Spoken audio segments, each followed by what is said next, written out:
Hey, how's it going? It's Zimzilla back at it again, once again. And yeah, it's a lot earlier than I usually get to do stuff. So not only will I actually be able to maybe regain a proper sleep schedule, but I get to do a little bit more time working on some stuff here and there in regards to um, doing some animations, maybe a little bit of drawing. We'll see. We'll see. But not to mention the fact that since I'm also doing the stream later, or not later, usually, can't talk right now, earlier than I usually do, it means I'm probably not going to be getting everyone in at the usual time. Not to mention, Sea Monsters is doing his stream, I think, still on 2014. So if you guys are interested in that and hearing someone's thoughts about that, go check out his stream. I highly recommend it. But I think probably what we can do, at least, is let me pull up. What we do know is that not only did Gigabash unveil a little poster showing off who the two monsters are for the next DLC, they ended up being exactly who I thought they were, looking exactly who I thought they were going to be. And those were Heisei King Ghidorah and Showa Hedorah.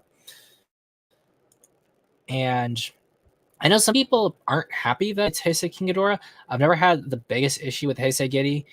I know a lot of people do. I think probably when it comes to everything, the biggest problem I could say with Heisei Giddy is the fact that design-wise, he really is the most generic Ghidorah design. There we go. So I have that up. Let me share screen for you guys. Yeah, so unlike with the Showa versions, you don't have the crest at the top of the head here. You don't have the fur. You just kind of have like those spines here to make up the crown. And you also don't have the famous King Ghidorah roar, not even like an updated one, because I think if I recall correctly, it was like a swapped out Rodan roar that they used for King Ghidorah, which is unfortunate. But then also it's weird because when you grow up on Godzilla Destroy All Monsters Melee, they use some of Heisei King Ghidorah's roars and some of Showa Ghidorah's roar. So for me, I've always kind of grown up with the perception that the Heisei and Showa roars were always pretty interchangeable, even though in the movies they aren't so. But yeah, I like when it comes to it, Heisei is the most popular, the most popular era overall. So I'm not surprised if they're going to use Heisei Godzilla. They're going to show off the Heisei Ghidorah to sort of have that synergy between the two versions. Because at least in the original Godzilla DLC, you had Godzilla for Heisei, Kiryu was Millennium, Destroya was Heisei. So at least you had two Heisei reps because it was most popular, and then Gigan was Showa, so you got Showa rep. And then this time you get another Showa rep with Hedorah, and you get another Heisei rep with Giddy. So essentially, if you don't include Kiryu, like it's really weird because in a way you could have had, instead of doing a DLC with 4 and then a DLC with 2, had they waited, you could have done a DLC of 3 with Godzilla, Ghidorah, Destroya, then a DLC of 3 with Gigan, Hedorah, and then one other Showa rep for the series. And I'd probably say Megalon would be the one I would say is the most likely to come in. But then the problem is that with the Millennium series, you don't have as many like original reps to sort of do like a full DLC of 3, because you can have Kiryu since you don't have Mechagodzilla, and then since you don't have Mothra, you don't have Rodan, you could have Final Wars Rodan and Tokyo SOS Mothra, which at least compared to the show of Mothra, Tokyo SOS Mothra is like the most popular design overall and like one of the most liked interpretations. So I guess that could work. Although I'm not sure how many people like Millennium Rodan. I know I'm not the biggest fan of him, so there's that. But I don't know. Like it's definitely interesting that we got the full DLC chopped in half, and we got 2, and then we had 4. But then you have 3 hay syrups, so why don't you just do 3, 3, 3? But I'm still happy, without a doubt. What's up, Joe Schmo? It's good to see you. Good to see you as always. But Hedera, ew. Like, honestly, I wouldn't say Hedera is the worst Godzilla monster. Like there are worse ones, like the easy ones are like giant condor, giant octopus, things like that. But I'd say that like out of the monsters that you can make out of a video game that have the most unique designs to them, and like could be something that could work well as a like in a fighting game, it'd probably be Hedera. I would say that like there's a lot that you could do to make Hedera more interesting. I know there's a lot of fan designs that are really interesting and do a lot to add to Hedera's design, but yeah, you're not gonna walking blob. I mean, Hedera is definitely more well designed than the blob, for example. But what I'm gonna do is there was 2 videos that we are looking at. So there is the stuff by Accented Cinema, which is the main thing, but then there's this video here by the Fourth Snake that I think is kind of interesting. It's called The 3 Eras Pattern That Ruins Franchises, and I think it's kind of applicable to Godzilla. So what I'm gonna do is we'll start stream sections. We're gonna start doing the video analysis a little bit early. Well, at least we'll start with this one to begin with. And since this is a shorter video, I'm only going to do it like 1.5 times speed. So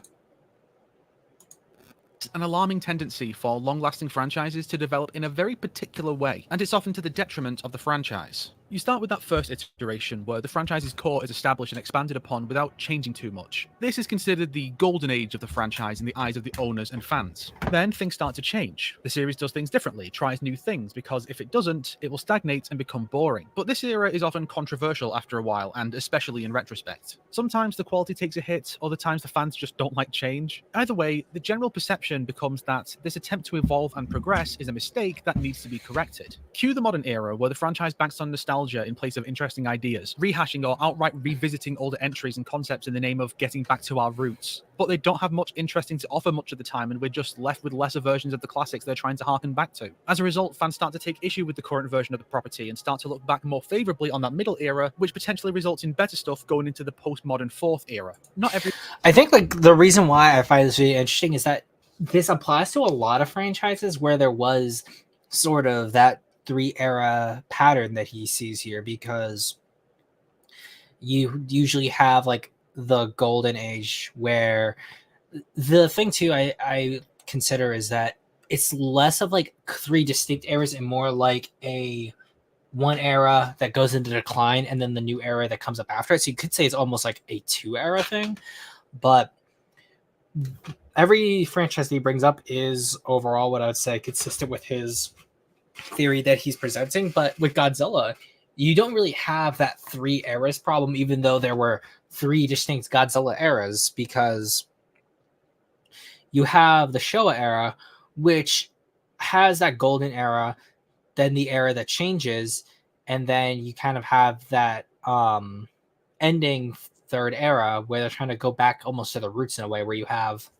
54 to Astro Monster, where you have that core direction with Honda and Subaraya and them sort of innovating on their techniques and stuff, and all the like monster films in between that, like Rodan, Varan, Mysterians, etc., that sort of define what Toho science fiction is, and that's really cool.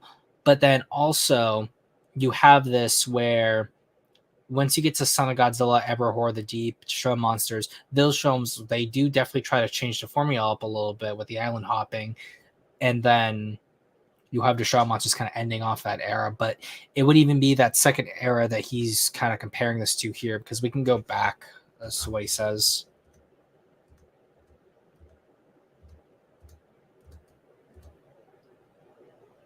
You start with that first iteration where the franchise's core is established and expanded upon without changing too much. This is considered the golden age of the franchise in the eyes of the owners and fans. Then things start. Yeah, so like that golden era could definitely be from Gojira to Invasion of Astro Monster. At least it felt the most consistent, where there was like more of a through line to those stories. Where once you get Eberhor the Deep, Godzilla's just kind of moved away from Japan on an island for 2 films, and then you jump all the way into the future with Destroy All Monsters. But you almost have that again and again, because 84 kind of does what 54 does, and it doesn't feel like they're trying to go back to the roots in a cheap way. It just sort of feels like it's been so long that it's about time for a reinvention for Godzilla.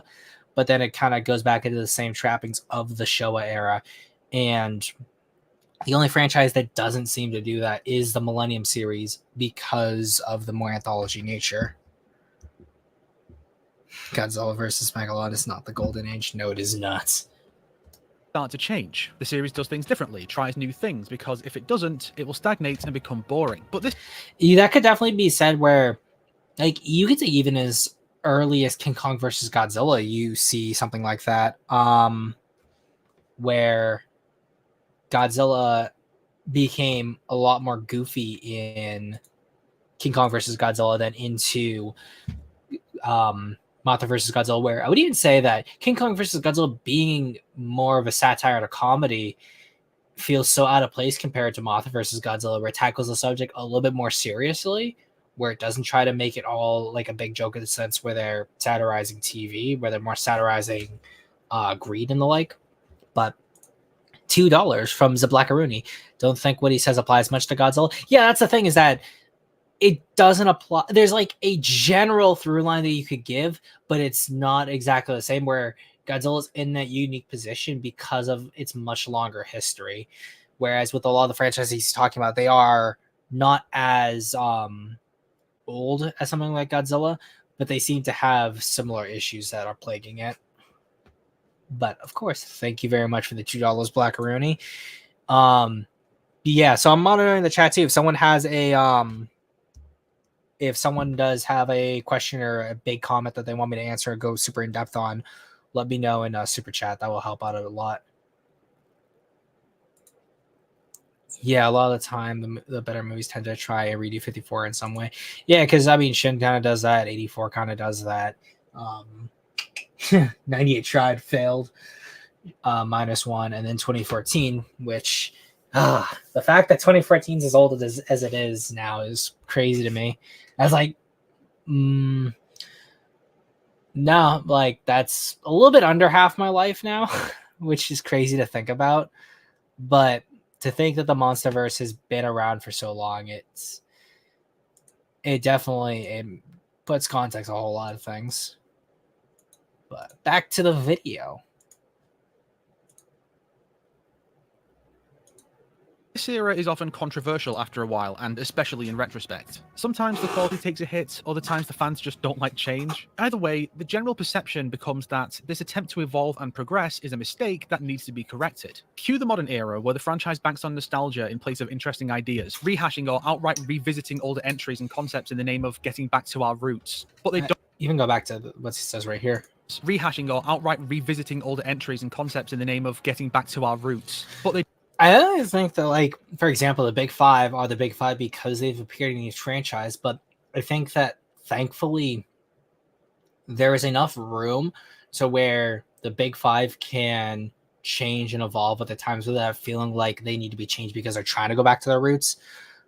Because as much as I don't like its inclusion, Mechagodzilla in Godzilla vs. Kong feels fresh because there's a lot you can do with the idea of a human-built Mechagodzilla that's actually evil, because Kiryu technically does that, but because of the context of Godzilla's bones, it's not evil in the traditional sense of like a rogue AI. And by the end, Kiryu does, save the day and beat Godzilla, where in that universe, Godzilla is out and out the antagonist of the movie. Whereas in 2014, we at least had a Mechagodzilla who was evil, but was controlled by humans. There's like a lot of little things you can do with all the characters where the reinventions don't feel like that cash grab.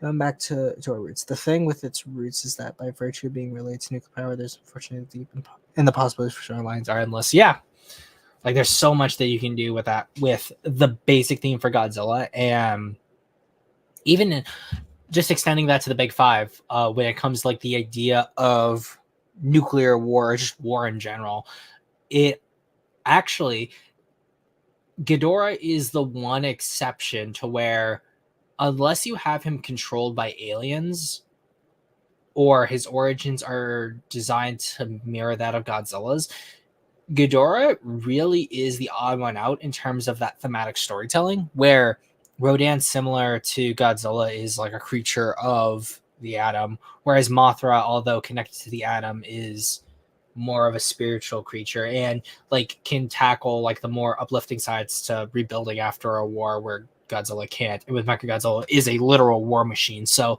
there's a lot of war stories or like topics concerning war that Mechagodzilla can play a role in.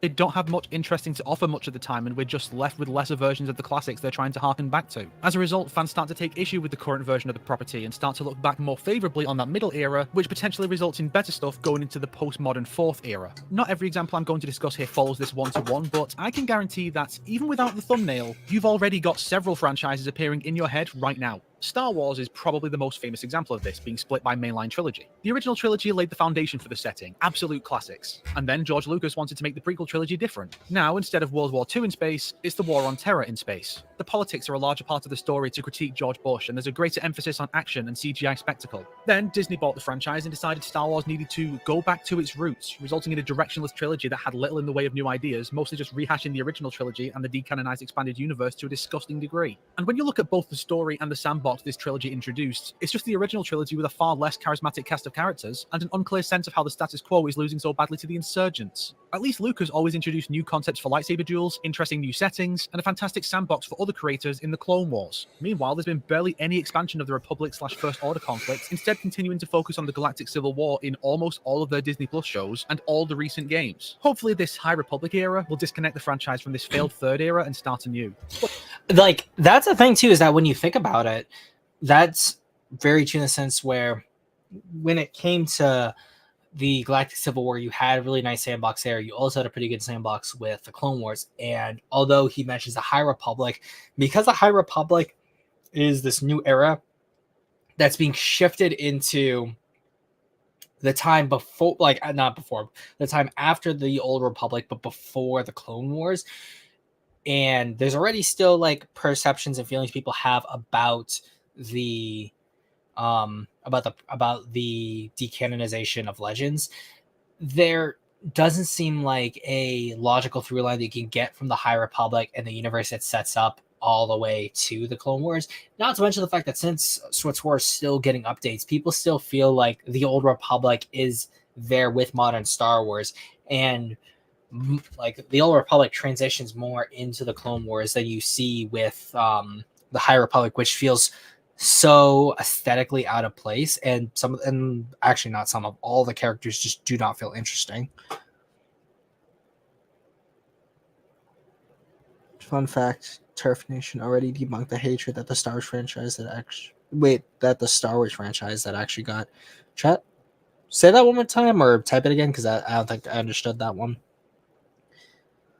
The prequels broke a lot of its own established rules and lore. I wouldn't call it an expansion.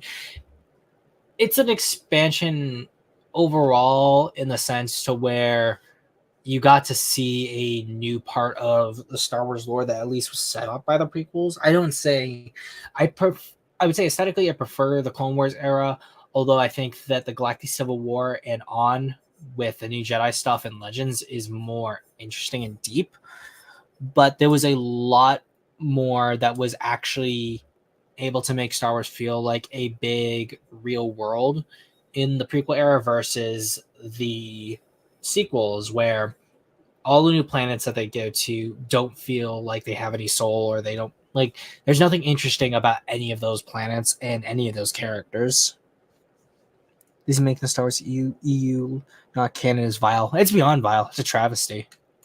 But Kathleen Kennedy still makes more money than everyone watching this combined, so I won't hold my fucking breath. Speaking of starting anew with a fourth era, Mortal Kombat. I've made this comparison before a few years ago, but MK and Star Wars have the exact same trajectory. We have the arcade era of MK1 to 4, the 3D era of Deadly Alliance to DC Universe, and the NetherRealm era of MK9 to 11. M1K, while being very similar to the last three games in terms of style and being a direct narrative continuation despite the timeline reset, is moving away from the stagnation of the prior trilogy and is thus arguably the dawn of the fourth era. I've talked about this at length, but the 3D era was constantly trying new ideas. It tried new protagonists, introduced new realms, had a whole new gameplay style, and wasn't afraid to drop the entire roster of one game in the next, save for 6 characters, and without having those 6 be just the icons. Half were newcomers from the last game. This era was bold and unpredictable. But then, with Midway's closure and the founding of NetherRealm Studios under Warner Bros., this changed. We got a retelling of the first 3 games in a new timeline, then a new generation title that tried new things in some areas, but backpedaled on changes in others. Commitment was a word that had no place in this era, as the series consistently failed to follow up on things it set up, always going back to more classic content and characters, to the point of bringing past versions of the characters from before their development or corruption or death to replace the current versions in MK11, and the entire trilogy consistently bringing back almost the entire full cast of MK1 to 2 every single time, leading to a very stagnant roster and setting, limiting the narrative to It's actually very funny that you full mentioned cast that. of Because there's one thing I don't like about fighting games sometimes is that sometimes your main's never going to come back. But at least in the case of like Mortal Kombat, if you're a Scorpion or Sub-Zero fan, you know for a fact you're getting these guys. And then honestly, it's like always going to be the cast of MK1 that returns. Although no Kano in MK11, no Sonya in MK1 either. And then Raiden and Liu Kang are totally different. And Johnny's about the same. And Scorpion and Sub-Zero also have a little bit of changes, although obviously different Sub-Zero versus Bihan. But and then my boy Reptile, I lost Reptile for MK11. I'll never forgive them for that. Although I love MK1 Reptile. MK1 to 2 every single time, leading to a very stagnant roster and setting, limiting the narrative to just 3 realms when the franchise had already established 8. For all of its many, many faults, Mortal Kombat has been acknowledging the 3D era characters and settings much more openly than the last trilogy, which brought back 3 of them as fighters and 1 as a story cameo. If the current product and management doesn't tank the series, this could be the dawn of that fabled 4th era that isn't afraid to embrace the franchise's full history instead of clinging to the classics like a security blanket. But, as the Spartans famously said to Philip II, if Sonic the Hedgehog is another fine example. We have the classic 2D era, the 3D era, and the Boost era. After a strong start with the adventure titles, the 3D era started to struggle with more noticeable flaws in Heroes and Shadow, culminating in the disaster that was Sonic 06. The franchise reinvented itself with the Boost formula introduced in Sonic Unleashed, and the problem started with the lengthy side-scrolling sections and full-on levels introduced in Colors. And then, after Generations was a smash hit, things took a general turn for the nostalgic. Part of this is due to releases becoming a lot less frequent, often coming up around the time of big anniversaries that they always miss. And with Generations being such a banger, they keep going back to the idea of the nostalgic throwbacks with Forces, Mania, Frontiers, and Superstars all, to varying degrees, going back to the 2D era content. Green Hill Zone's presence alone is enough of a reason to skip a game at this point. Yeah, and this is why I'm like super happy that it doesn't seem like Godzilla has the same kind of issues here, because you don't have as much of like the return to the Showa era. But the biggest example, I guess you could say, is that in a lot of ways, for a time at least, they couldn't leave the Millennium era alone with reusing all the Millennium incarnations of the monsters. But then that never really stuck. And then once, especially for example, the Big Five, once you got a new version of them, they stuck around for a little bit and they didn't go away until a new version came around. Because at least for a while, like if we're going to go through them all, Godzilla obviously is going to change from film to film. Rodan actually, like every time they introduced a new Rodan, that was like the Rodan. So you had Showa Rodan, and then Heisei Rodan took over for a while. And then when Final Wars was big and the Millennium series was all the rage, it was Millennium Rodan that everyone saw all the time. And now I guess like post Millennium series, they've kind of gone back to like using Showa Rodan, and with the MonsterVerse no longer really using any of the Toho monsters outside of Godzilla and Mothra, you don't really get to see arguably the best designed version of Rodan since his first appearance. And with his introduction in Singular Point, you don't really have like a the Rodan for that series. So that's why like he kind of just is the least talked about member of the Big Five. But with Mechagodzilla, definitely all you see in a lot of cases is going to be the MonsterVerse Mechagodzilla. Same thing with King Ghidorah.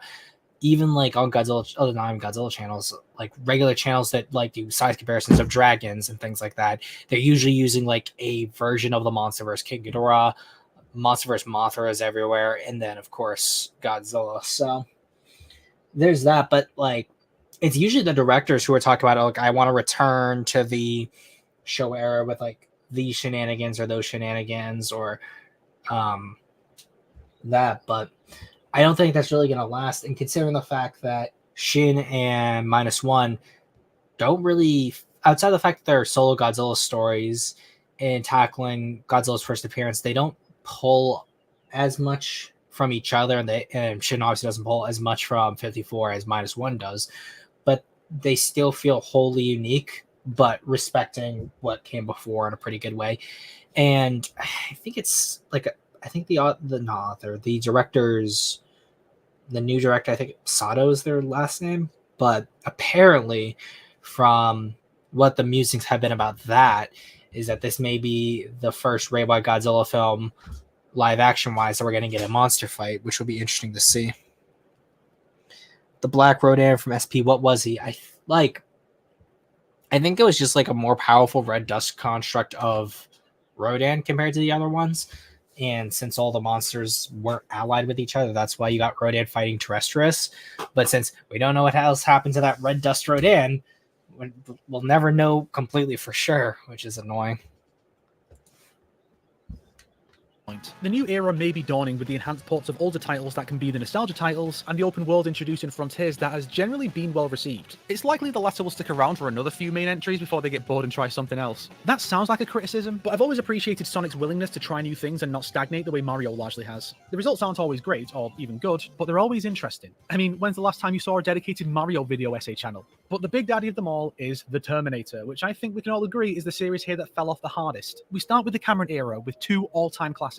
Then we have the Future War era, where we had one rehash of T2 that aimed to end the present-day trilogy and usher in the Future War trilogy with Salvation. But then, a lot of fans didn't like Salvation for not jumping right into the Future War aesthetic we're all familiar with, because God forbid the 3 Future War films don't all look exactly the bloody same, and so the series entered its rehash era with Genesis and Dark Fate. Both of these failed to launch a second trilogy, and I don't even know... I liked Salvation. Granted, I haven't seen it in a long time, so I'd have to probably look back at it and see if it was as good as I remember it being. But I do remember it at least being better than Genesis, and then I never saw Dark Fate, and I outright refuse to see Dark Fate ever. So it is kind of disappointing that at least the reception to the Future War era meant that we never actually got that transition into the proper Future War aesthetic.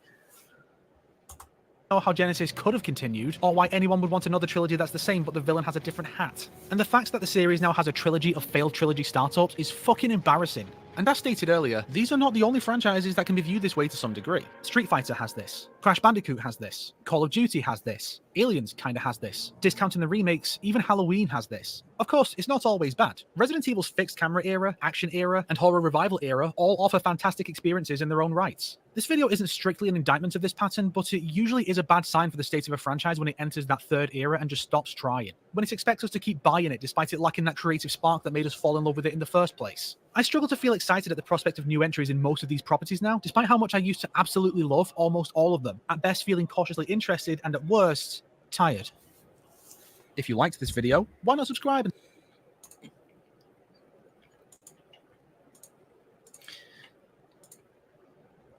Well, Salvation did something original when Genesis and Dark Fate didn't. Yeah. Well, like Salvation kind of was banking on and letting us actually see the Future War, which is why I liked Salvation more. And Literature will cover East versus Western storytelling. If people are interested, we can also watch those after we go through the 2 other videos. I'd definitely be down to do that. I'm so sad Force was as bad as it was. It had such an interesting premise. Yeah.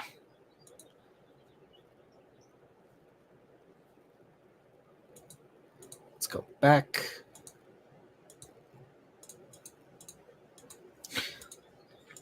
And for context, guys, we've covered Accented Cinema before because he also did the politics of Godzilla video, which I think that was like 4 or 5 ago.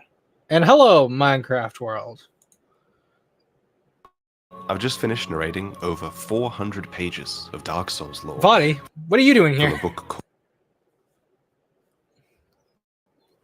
I love the fact that this guy took off. It's crazy because I only got into Dark Souls because it was a free game on Xbox years ago. So I had I had no clue Demon Souls was a thing, and it was only until I got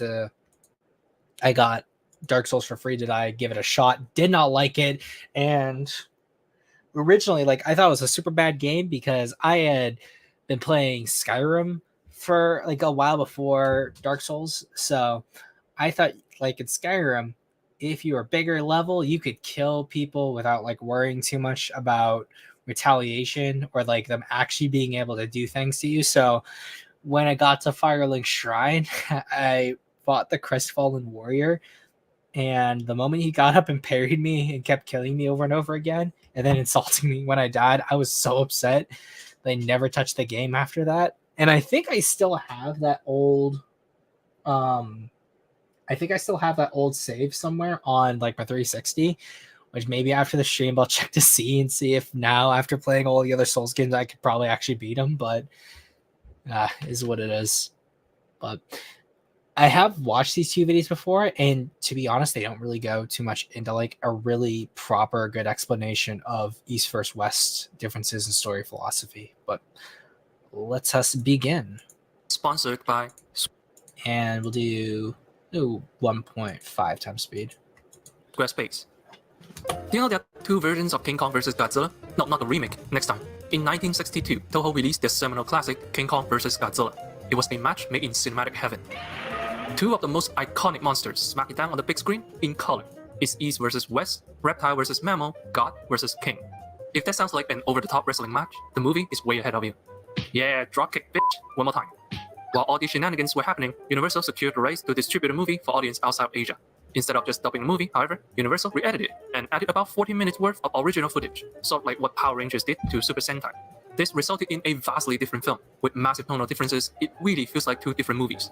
This offers great insight into the differences between the Japanese way and the American way of storytelling.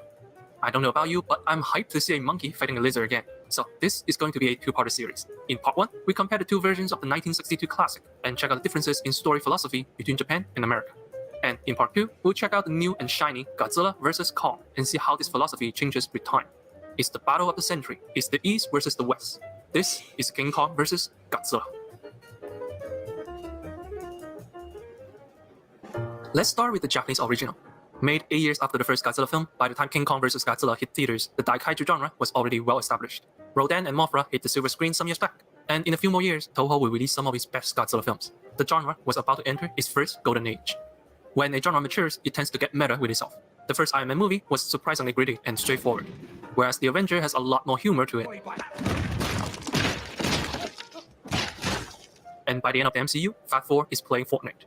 King Kong vs. Godzilla is Toho's Avengers, so it's no surprise that it turns out to be a self-aware piece of satire. In the story, So let's go back.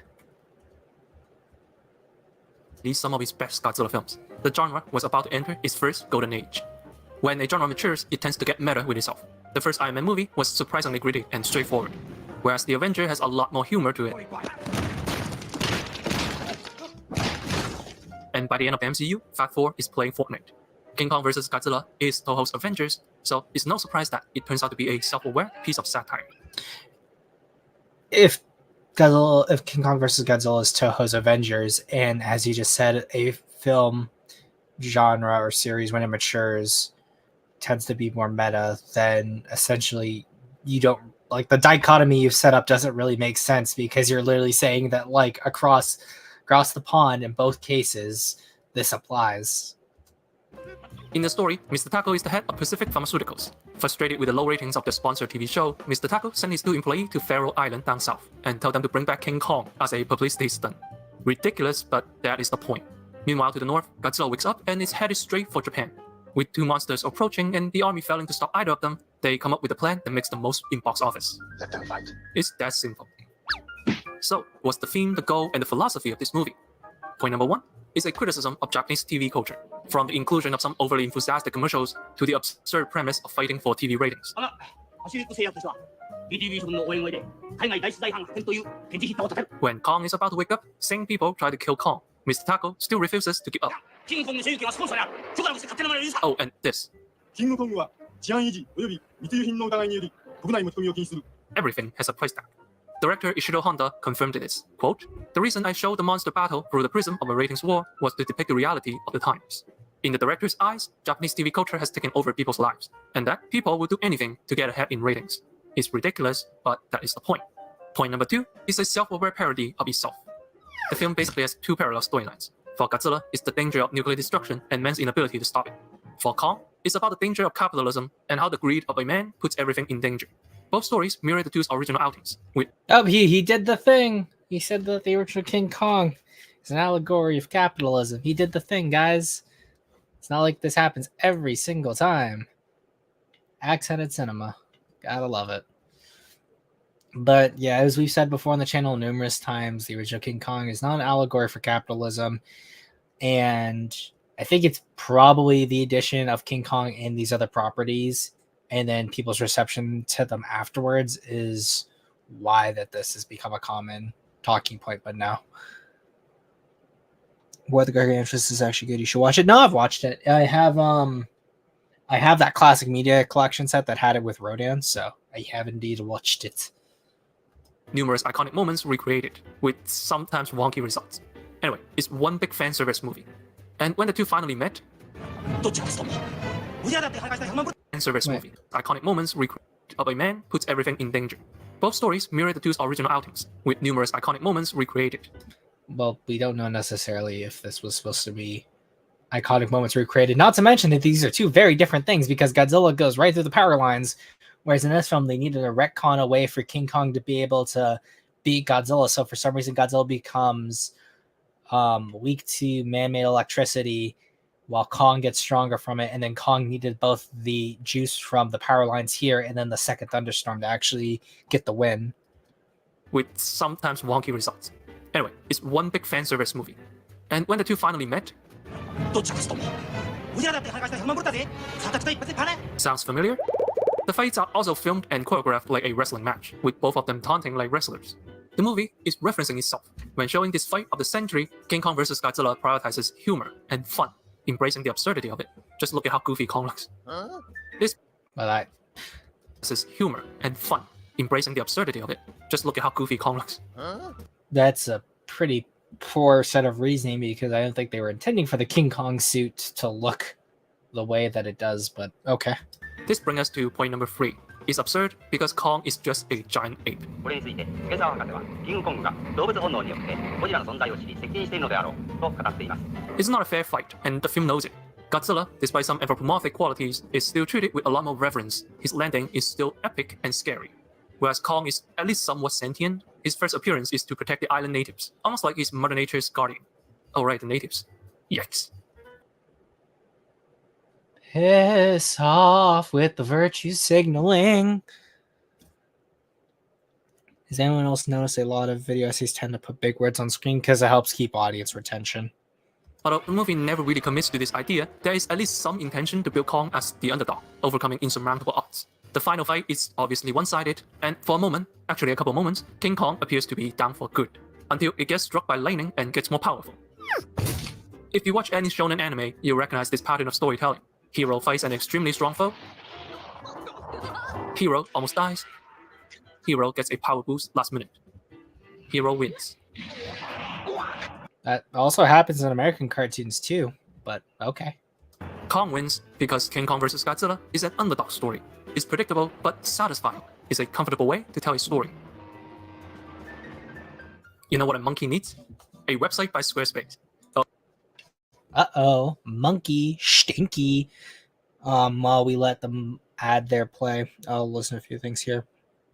I feel like King Kong vs. Godzilla being satire might have went over people's heads because I've seen many times people take the silliness seriously, which is interesting. I think that's also due to the fact that the Japanese version of the film had been inaccessible for years, so everyone saw the American version, which I think he does talk about here, where it's all played for more... It's played more seriously, and a lot of the comedic elements are more downplayed. Those natives were Pacific Islanders, not Africans. Indeed. Again, visit squarespace.com/accentthecinema and go bananas with your creativity. Heh, monkey. In the American edit, the brushstrokes of the story remain the same. Godzilla wakes up in the north. Godzilla! King Kong gets kidnapped by a company in the south. But large chunks of the human stories are edited out. In its place are these dry and draft news segments, featuring a United Nations reporter, and is really badly acted. I have a message from the president of Chile. It just looks like he doesn't want to be there.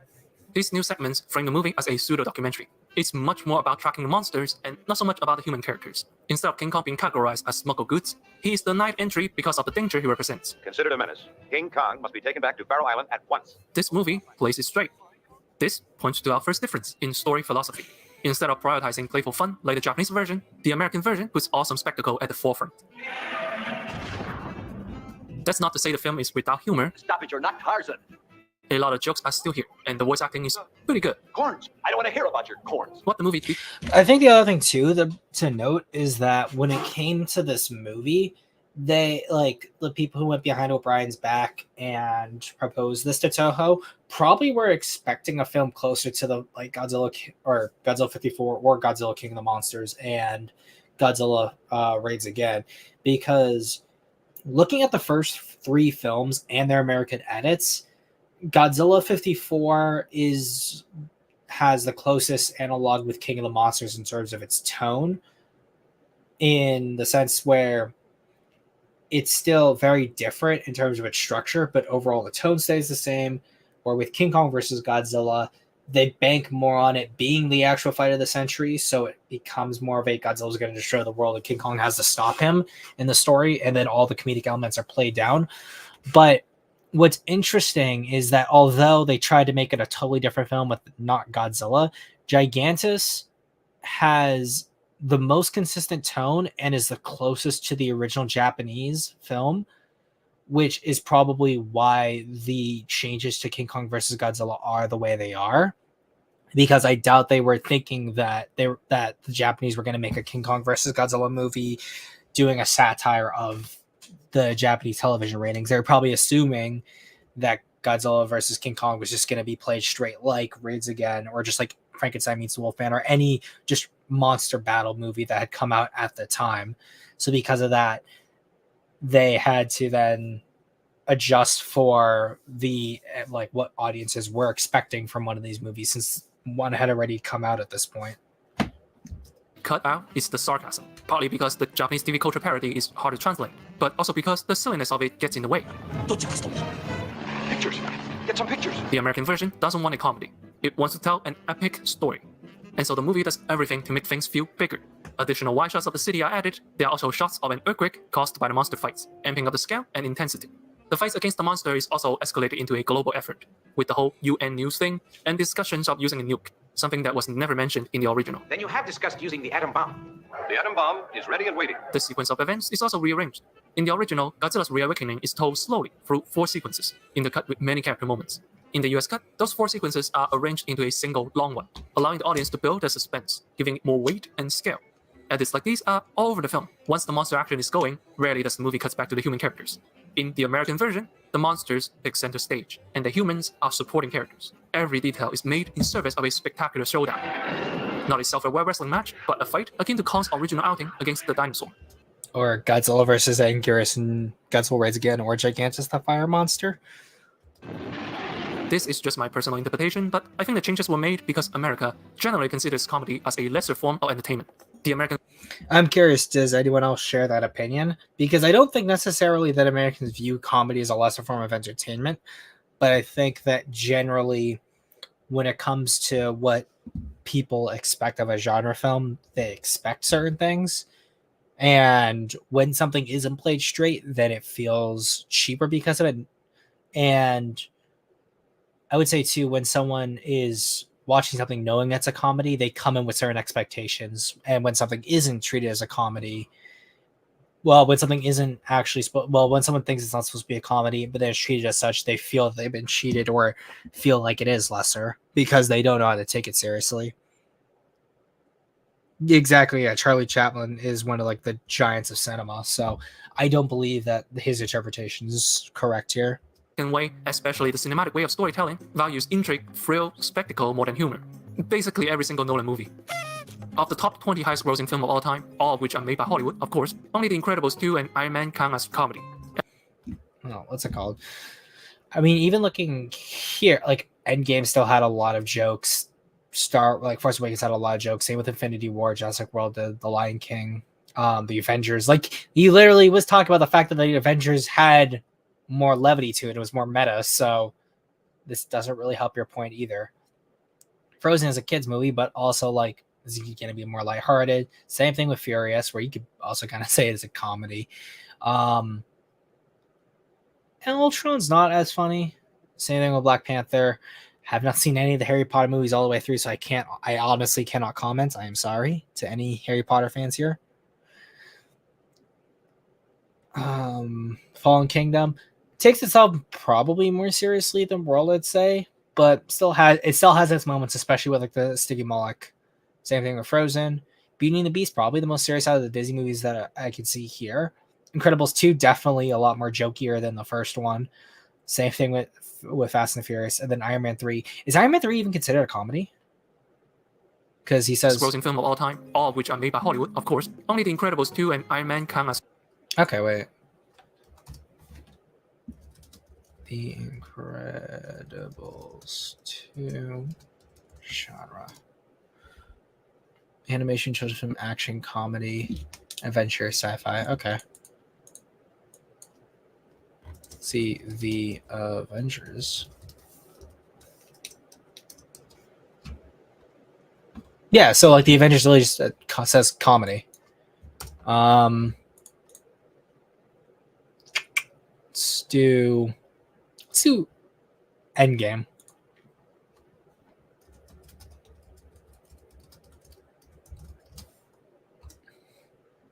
Superhero drama. Okay. I guess it's like he's going by whatever these are saying, and since it doesn't say comedy, it's not a quote unquote comedy. Obviously Force Awakens probably isn't gonna get it. Let's do Furious 7.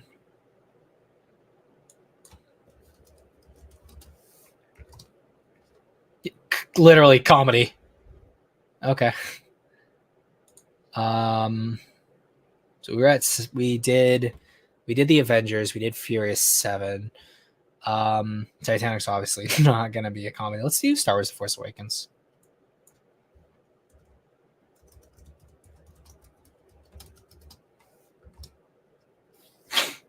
Yeah, space opera. Okay.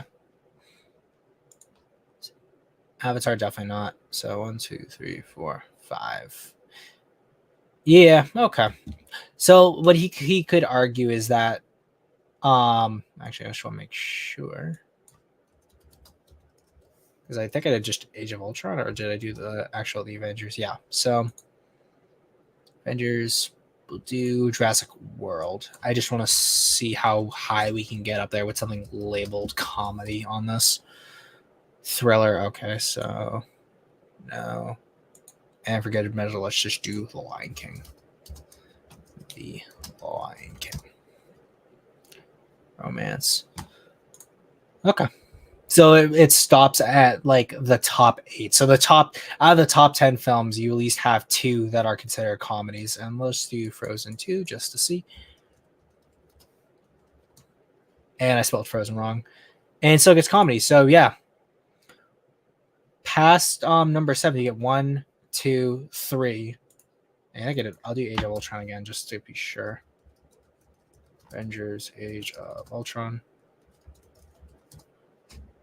Comedy. Okay. So yeah, no, literally once you get out of the top 7, the next 1, 2, 3, even if you count what's called the 3 out of the top 10 are considered comedies to some extent, and then once you go past that, you get one of them that is a comedy. Although I'm just gonna see Black Panther. Black Panther. Fantasy. Okay. So yeah, like it's really weird that he's saying specifically only the Avengers and Iron Man 3 could be considered comedies. It's really weird. Yeah, but then like if we're gonna say that they aren't comedies explicitly, then I don't know why you would say that the Avengers 2 and Iron Man 3 are. So comedy, and they barely count. Universal had to re-edit King Kong vs. Godzilla as a straight-faced epic because silly movies are not as valued in the West. And that brings us to the second major difference. actually, he's saying they're not valued as much in the West. Let's say highest grossing Japanese movies of all time.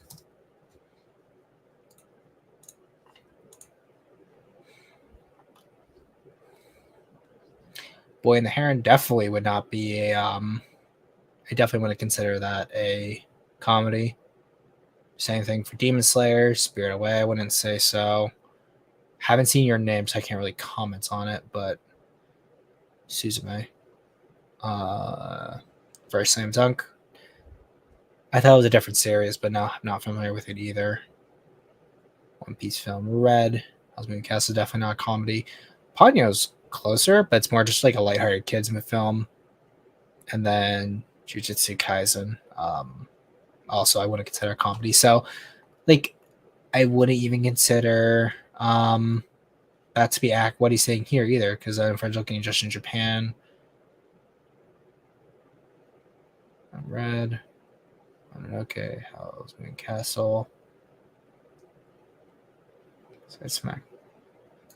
At least this one kind of seems like more of a comedy, at least. See some way.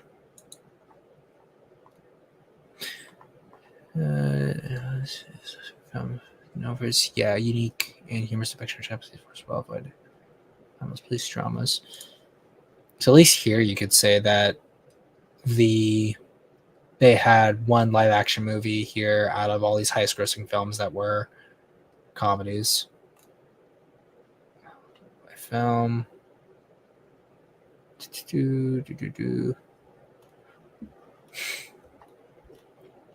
think it's actually interesting to note that looking at just by years, Mothra vs. Godzilla, Emperor Horror of the Deep, which a lot of people didn't think is like super, super successful.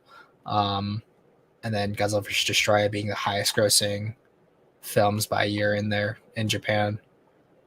Films by worldwide revenues. Oh, since 97. Okay.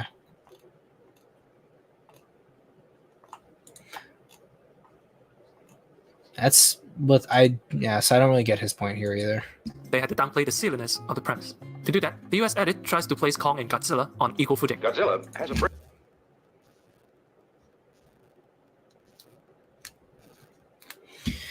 brain about this size. He is sheer brute force, while Kong is a thinking animal. But because of this, the underdog narrative is also gone. I tend to classify him as a prehistoric species of dinosaur, possibly a cross between the gigantic Tyrannosaurus rex and the Stegosaurus. Godzilla is now also an animal.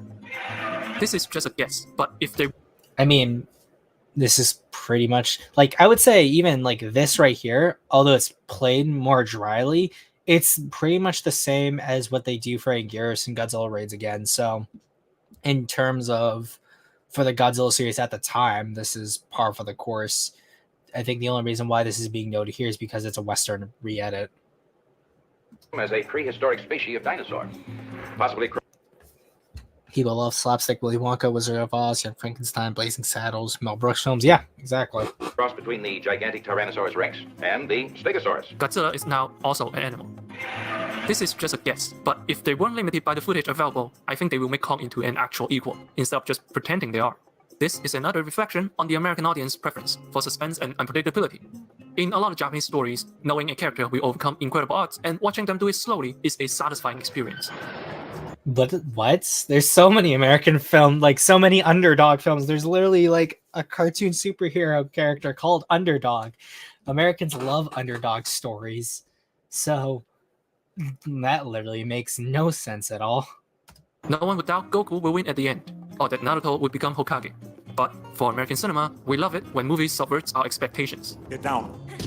When the main characters die halfway through, when the most famous actress dies in the opening sequence, when the main character isn't alive to begin with, when the one that kills your father is your father, even when it doesn't make sense, we still love it. Somehow, I've always known. That's not to say America doesn't love a good underdog story, but even in this underdog story, the underdog wins by losing. That's like one movie. You brought in so many other examples and then be like, oh, what about Rocky? Like, that's such a bad comparison. It feels really dishonest, too. King Kong vs. Godzilla become the way it is outside of Japan because Western audience value spectacle, thrill, and suspense over humor and comfort. We also love comfort movies too. What are you talking about? So many like the highest grossing films on that list are comfort films. That's not to say one way is better than the other, because ultimately I think both edits have their merits.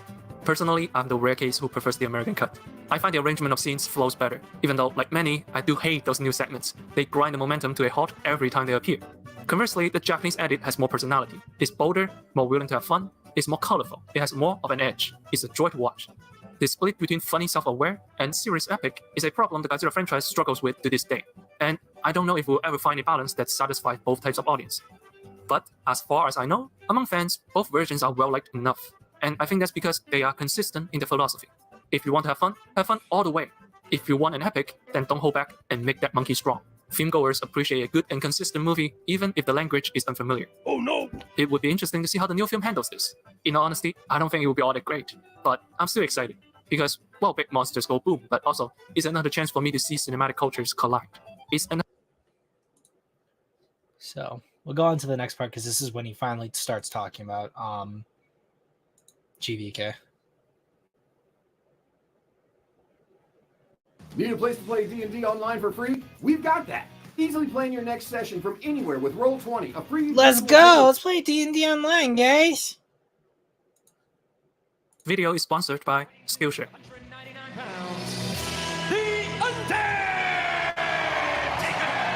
I know, indulge me.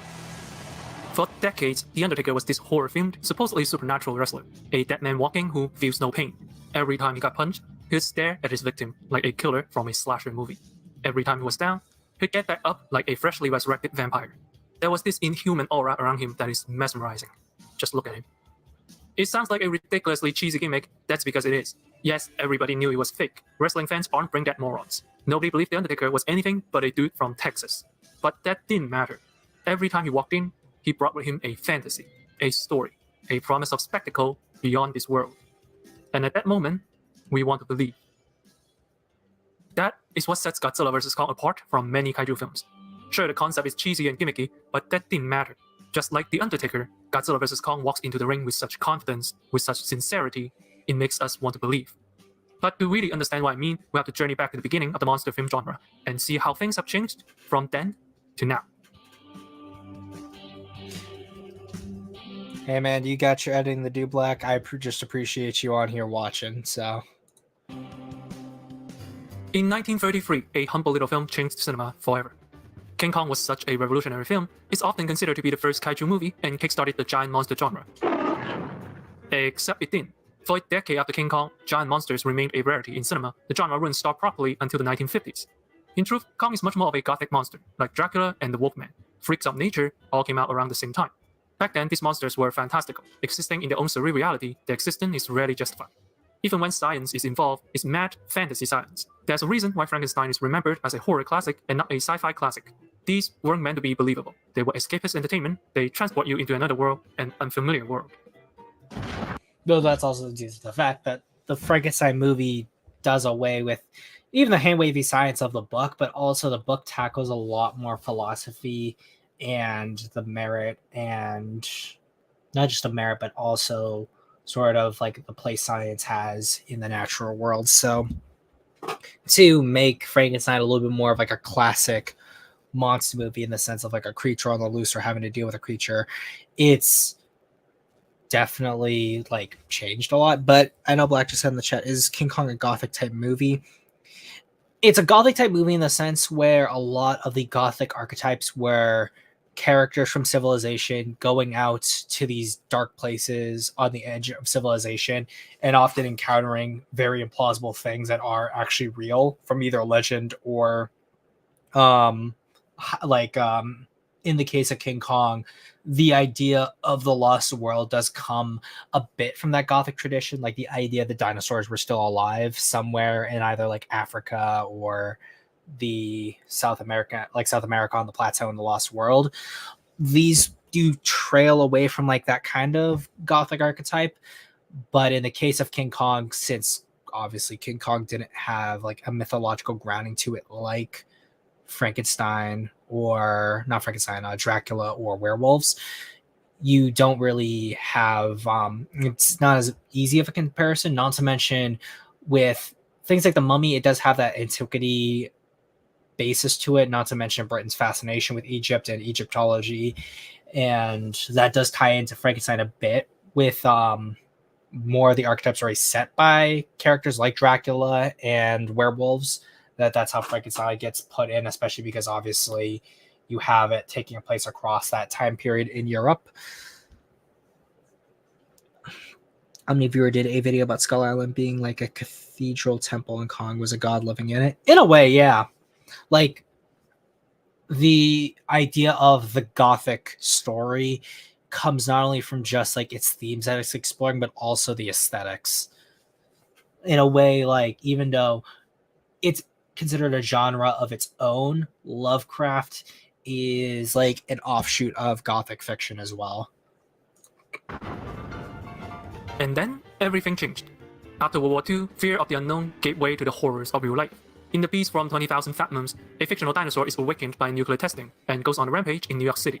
The hook of the movie sounds similar to King Kong, but the implication is very different. King Kong's rampage is about a spectacle. You are watching from a safe distance. But when the beast attacks New York City, it's meant to be attacking the very same New York in our world.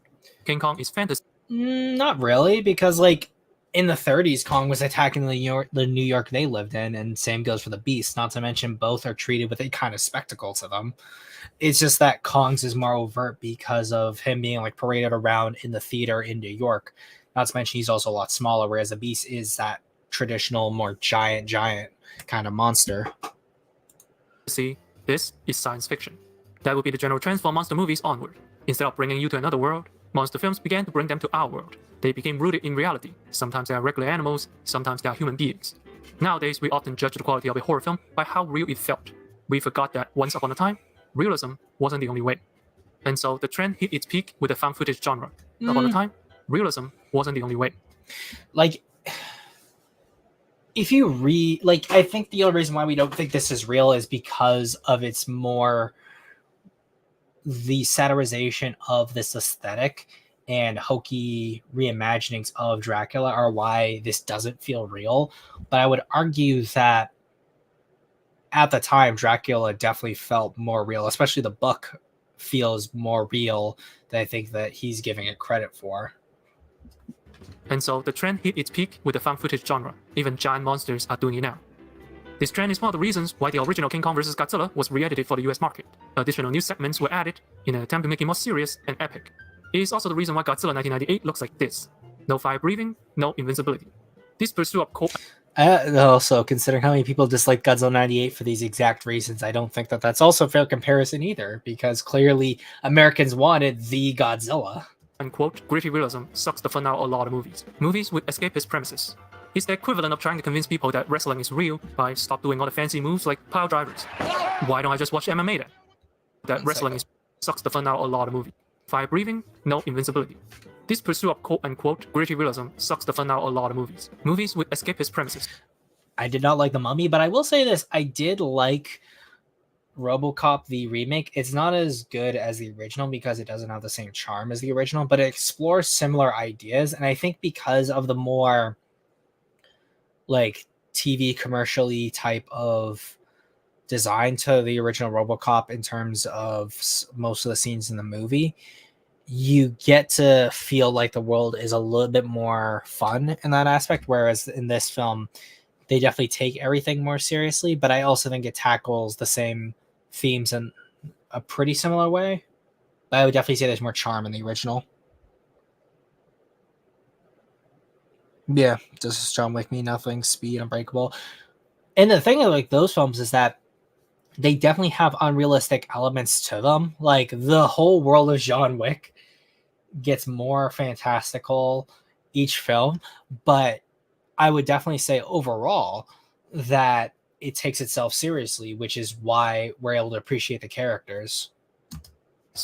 It's the equivalent of trying to convince people that wrestling is real by stop doing all the fancy moves like pile drivers. Why don't I just watch MMA then? because you're watching MMA versus wrestling for different reasons. And I think that like having the less flashy moves can make the tension feel a little bit more real, especially because like if you're doing more realistic or gritty moves, there is a spectacle to that as well. Like even if you get rid of the fancy moves in wrestling, it's nowhere near similar to MMA. I think most, if not all, kaiju fans have the same dream. We all dream about making our own kaiju movies one day. Luckily, filmmaking is more and more accessible these days. So More fantastical ism. Yeah, like I just I don't like the term more fantastical because there is what is fantasy, and people when they mean more fantastical, oftentimes they literally just mean, oh, I want something to be silly. Like fantasy for a while was taken very seriously, and I think that has been lost to some point with the use of the term. perhaps as a reaction to this realism trend, in the 2010s, some movies began to bounce back, and they bounced all the way back to the other end of the spectrum. The one example everybody knows is Phase 3 MCU movies. These movies are stylistic and fantastical, which is great. The only problem is that these movies seem ashamed of their own fantasy. That's what. Maybe because the Academy Award favors realistic films, or because people mock you for believing in childlike fantasy. Whatever the reasons, in US cinema, we put way too much value on realism. As a result, escapist films become unwilling to embrace their own make-believe. Do you guys just put the word quantum in front of everything? They have to lampshade every ounce of sincerity by interrupting every single Or you can just embrace the escapism, but also treat it like with respect. emotional moment with jokes. As if to say, haha, we know this is silly, we are self-aware. One thing that took me a while to understand is why critics love Godzilla vs. Kong but hated King of the Monsters. And I think this is the reason. KOTM is unwilling to commit to his own mythos, it's always cracking jokes about itself. Oh my god, Zilla. Making light of the situation, and it backfires. In this scene, Watanabe's character is heading out on a suicide mission to resurrect Godzilla. It should have been a sad moment, and the actors acted as much. But we can't take it seriously, because throughout the entire film, no matter how grave the situation is, Ghidorah. someone is there to make jokes. We were told not to take this movie seriously. We were told not to be emotionally invested. How am I supposed to escape to another world if you don't want me to believe? I think that's really weird. I don't agree with that premise exactly, because I do think not all the jokes in Kanem are the best, but there's also a desire to at least ground the film with moments of levity, and some of the moments that he brings up aren't undercut by jokes, so it almost feels like he's kind of framing in a way like every sincere moment is undercut by comedy. Not to mention, not every character is making jokes all the time, and most of the people making the jokes is in character for them to do so, whether we like that or not. Exactly, yeah. The goodbye old friend scene didn't have jokes. Quick question, who's the main character in the Sherlock Holmes book series? It's not a trick question, it is indeed Holmes, but many people in adaptations seem to forget that the stories were told through the perspective of Holmes' assistant, Dr. Watson. In Godzilla vs. Kong, we follow the perspective of Dr. Eileen Andrews and her effort in finding a safe haven for Kong. Supposedly, Kong and Godzilla were ancient enemies, and now Godzilla is out hunting for Kong, destroying everything in his path. Living in captivity for too long, Kong grows more and more agitated, so Dr. Andrews and other fellow humans decide to take a gamble. Transport Kong to Antarctica, find an entrance to the Hollow Earth, a place where Kong may find a new home, or even find other titans like him. But it has a catch. The moment they make a move, they'll have to make sure they can outrun Godzilla. Most Godzilla films in the past feature a human story. Both Godzilla 2014 and King of the Monsters center around a broken family and how their relationships are healed in a disaster scenario. These are relatable elements that were supposed to anchor the film, make it feel more realistic. This is where Godzilla vs. Kong differs greatly. While Dr. Andrews is the primary character, make no mistake, Kong is, with no ambiguity, the only protagonist in this film. All humans are supporting characters in this journey. None of them have an arc. Instead, we quickly learn to feel for Kong. In this scene, Kong is being transported. He's chained to a ship in the rain. He is suffering, distressed. Noticing this, his only friend in the world, a little girl named Gia, reaches out. And at that moment, you can see the desperation on Kong's face. You can see how much he needed her. Being the last of his kind, Kong longs for not just a home, but a family. He speaks. We know he is a giant CGI creature. We know, but our emotions don't. There is a hard-hearted joke that follows. Did the monkey just talk? But the film wisely downplays it. I don't know how like you could say that the film downplays the joke here, but doesn't in the "Oh my Godzilla" point that you also bring up. So, because we don't need the reminder that this is silly and impossible. we want to believe. This movie is full of wondrous moments like this, elements that don't make any logical sense, but a spectacle to behold. For the rest of the movie, we see the world through the eyes of Kong. The fights are told through his perspective, with plenty of reaction shots for Kong but not Godzilla. Kong is the only one we are rooting for. But no, we see reaction shots for Godzilla. One of them is literally a pretty famous gift, and there's also reaction shots in this scene as well. So we experience the wonders of the hollow earth through him. We can feel his curiosity, his sense of freedom. He sees a giant hand carved out of rocks, and how he realizes this is the place he belongs. Kong is like the Undertaker, full of personality, full of sincerity. The story doesn't try to make him realistic. There are no news segments trying to justify the science of Kong. There are also no self-aware jokes. There's also no real reason at this point to justify the science of Kong. We've already gotten well past the fact that monsters in this world are real, so getting past the, how do we understand these creatures in the story makes sense. No need to make fun of him. He is committed 100% in his own fantasy. It's a subtle thing, but it makes a world of difference. And so, Kong finds an ancient temple built to worship his ancestors. He sits on a throne. The image is silly, but nevertheless, the movie celebrates it. The movie revels in it, as if it is the coolest thing in the world. And at that moment, the movie believes in its own fantasy, and I want to believe it too. I grew up watching a lot of kaiju media, primarily the Ultraman series, but also both Power Rangers and Super Sentai. Whenever the Godzilla films were on TV, which mind you were pretty rare occasions, I would glue myself to it. I still remember watching them with my mom at home in the evening, sitting about a foot from the TV screen. It was some of my fondest memories. Kaiju has always been this nerdy thing that people make fun of, like wrestling. Everyone charges you for watching fake and cheesy fights. So you can imagine my catharsis when I realized, for the first time in my life, the mainstream audience loves a kaiju film. Finally, it's cool to be a nerd. Godzilla. Yeah, but like you also said, people don't really like the cheesy fights, and people really liked this fight here because although it's taking that quote-unquote cheesy element of Godzilla fighting King Kong, Godzilla and King Kong are fighting in a far more realistic way. Godzilla vs. Kong is a reminder to the audience that sometimes it's okay to daydream. The childlike heart is powerful. It can bring us to another world, experience infinite possibilities. It's called imaginations, and I think we should start celebrating it again. Like, I think that overall, like, these opinion pieces almost always undersell the premise that they're trying to make and then don't justify their own existence, which is annoying to say the least.